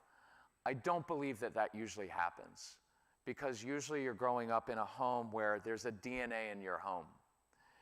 I can tell by you guys are a good family. You guys are a good family. Not sure about you guys, but I'm just kidding. You guys are a good family, and so there's a DNA there that says we do things well. The parents work hard. We serve other people. We read. We don't watch Jerry Springer 12 hours a day. We occasionally watch the Kardashians because we like a train wreck. But overall, we do the right thing. And so your kids grow up knowing, well, you get up, you work hard, you do this, you're responsible. And so whether they did a lot of chores when they were a kid or not, probably isn't going to matter. Right? Like, is that, I don't know if that. It's not so much chores for the sake of chores. Right. You need to know how to fry an egg. You need to know how to boil oil. No, you don't. No, you don't. I'm going to challenge you because I like you. You don't. Because you can earn enough money to pay someone to do that for you. I don't know how. Look, I make awesome homemade meatballs. I make really good chicken, broccoli, and sweet potatoes. I don't make pasta partly because it makes me fat. And partly because at 55, I don't know how to make pasta. I don't know how to do the boiling water and how long you leave it in there. I never learned. You know why? Because I married a woman who's a really good cook. And it made me weak in that area. But so I'm not disagreeing with you, but I am on that of you don't have to know how to fry an egg. But that era that we lived in is not going to be there anymore. No, but here's the area that they live in. The millennials growing up farm out everything to everybody else. Uber Eats. I agree with the overall thing, but But actually, I'm not agreeing. I'm sticking to that. They don't have to know how to do that. Because you can pay. I know a kid who, he's more on the spectrum. He's really good at his work. He doesn't know how to do his clothes. You know what he does?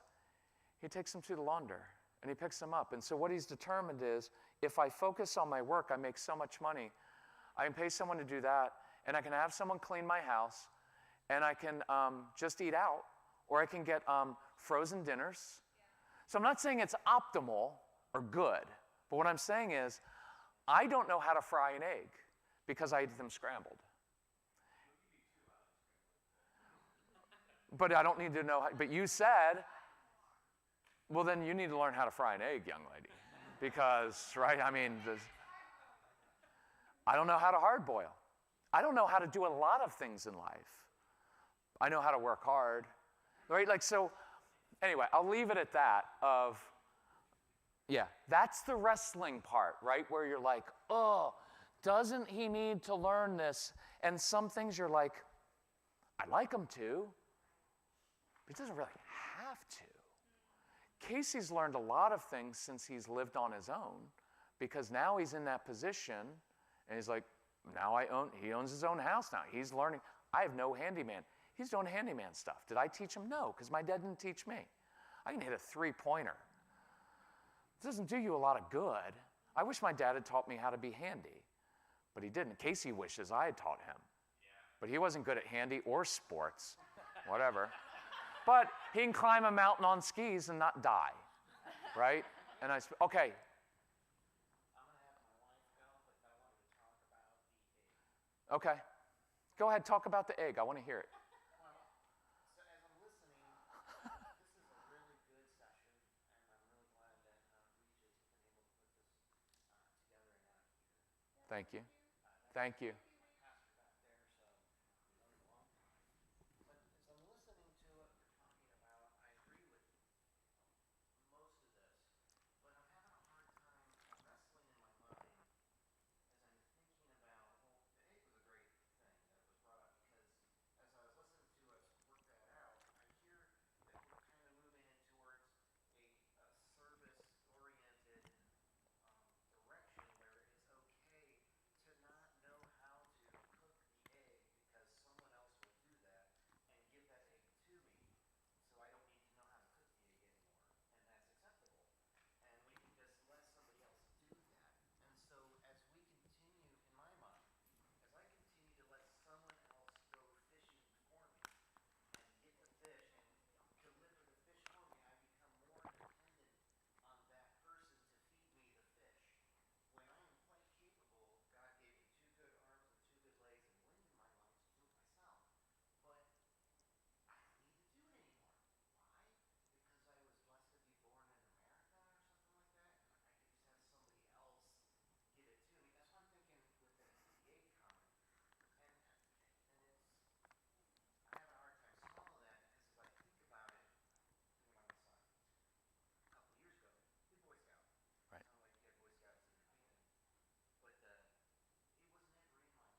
Did he charge them?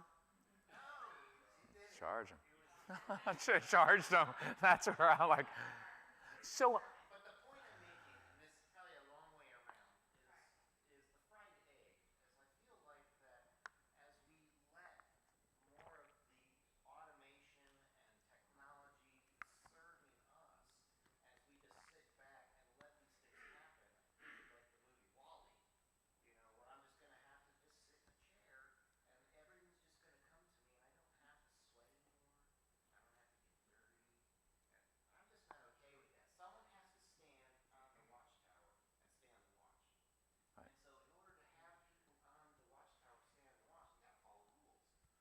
They've got to be able to be structured and organized, and we need the young people coming up to become leaders and lead us. We can't have everybody just be like, yeah, it's okay. okay, I agree with you, but I'm not saying that I'm okay with like, yeah, it would be. They may not be doing frying an egg, but they're learning something else. Because you don't know you and I don't know how to do everything. We farm out, like I take my car to a mechanic, because I can't do that. You and I do, I agree with you conceptually, but I'm not saying let your kids, like your thing of like, hey, I'm not buying you a car. You're going to work for it. I may match your money. I may do that. Like Casey and I did that. Like he's very, very good. So Casey didn't do certain chores, but he worked outside the home from the age of 12. And he was very good at that. He can't do, I agree with you conceptually. What were you going to say, Casey? Casey wants to say something. I was just going to add, and I was talking with Pastor about this a little bit. So you want to build the character To be able to do that. to be able to do it. But the fact is, I'm not interested in or good at certain things, and it makes no sense for me to spend my time on those things. Some things I'm good at, I can learn quickly, I can build myself. Car mechanics, I can do an oil change, but even that. When I can $17.99. do it, but when it's cheap, that's frankly not worth my time. So it's a matter of, Yeah. you want if that makes But I like the camping. Too, and I wanted to just clarify one No, go ahead. because I'm on board with what you're saying, but I just feel like it's kind of like a mindset, where and maybe I got this from my upbringing or something like that, because we're all different, so we're all being raised differently. I don't think there's any magic formula on how to raise a kid. Right. And we're just by the grace of God Right. doing the best that we can. But my old wrestling coach Steve Michaels used to tell me, give it 110%. I heard us talking about that earlier. Well, that's not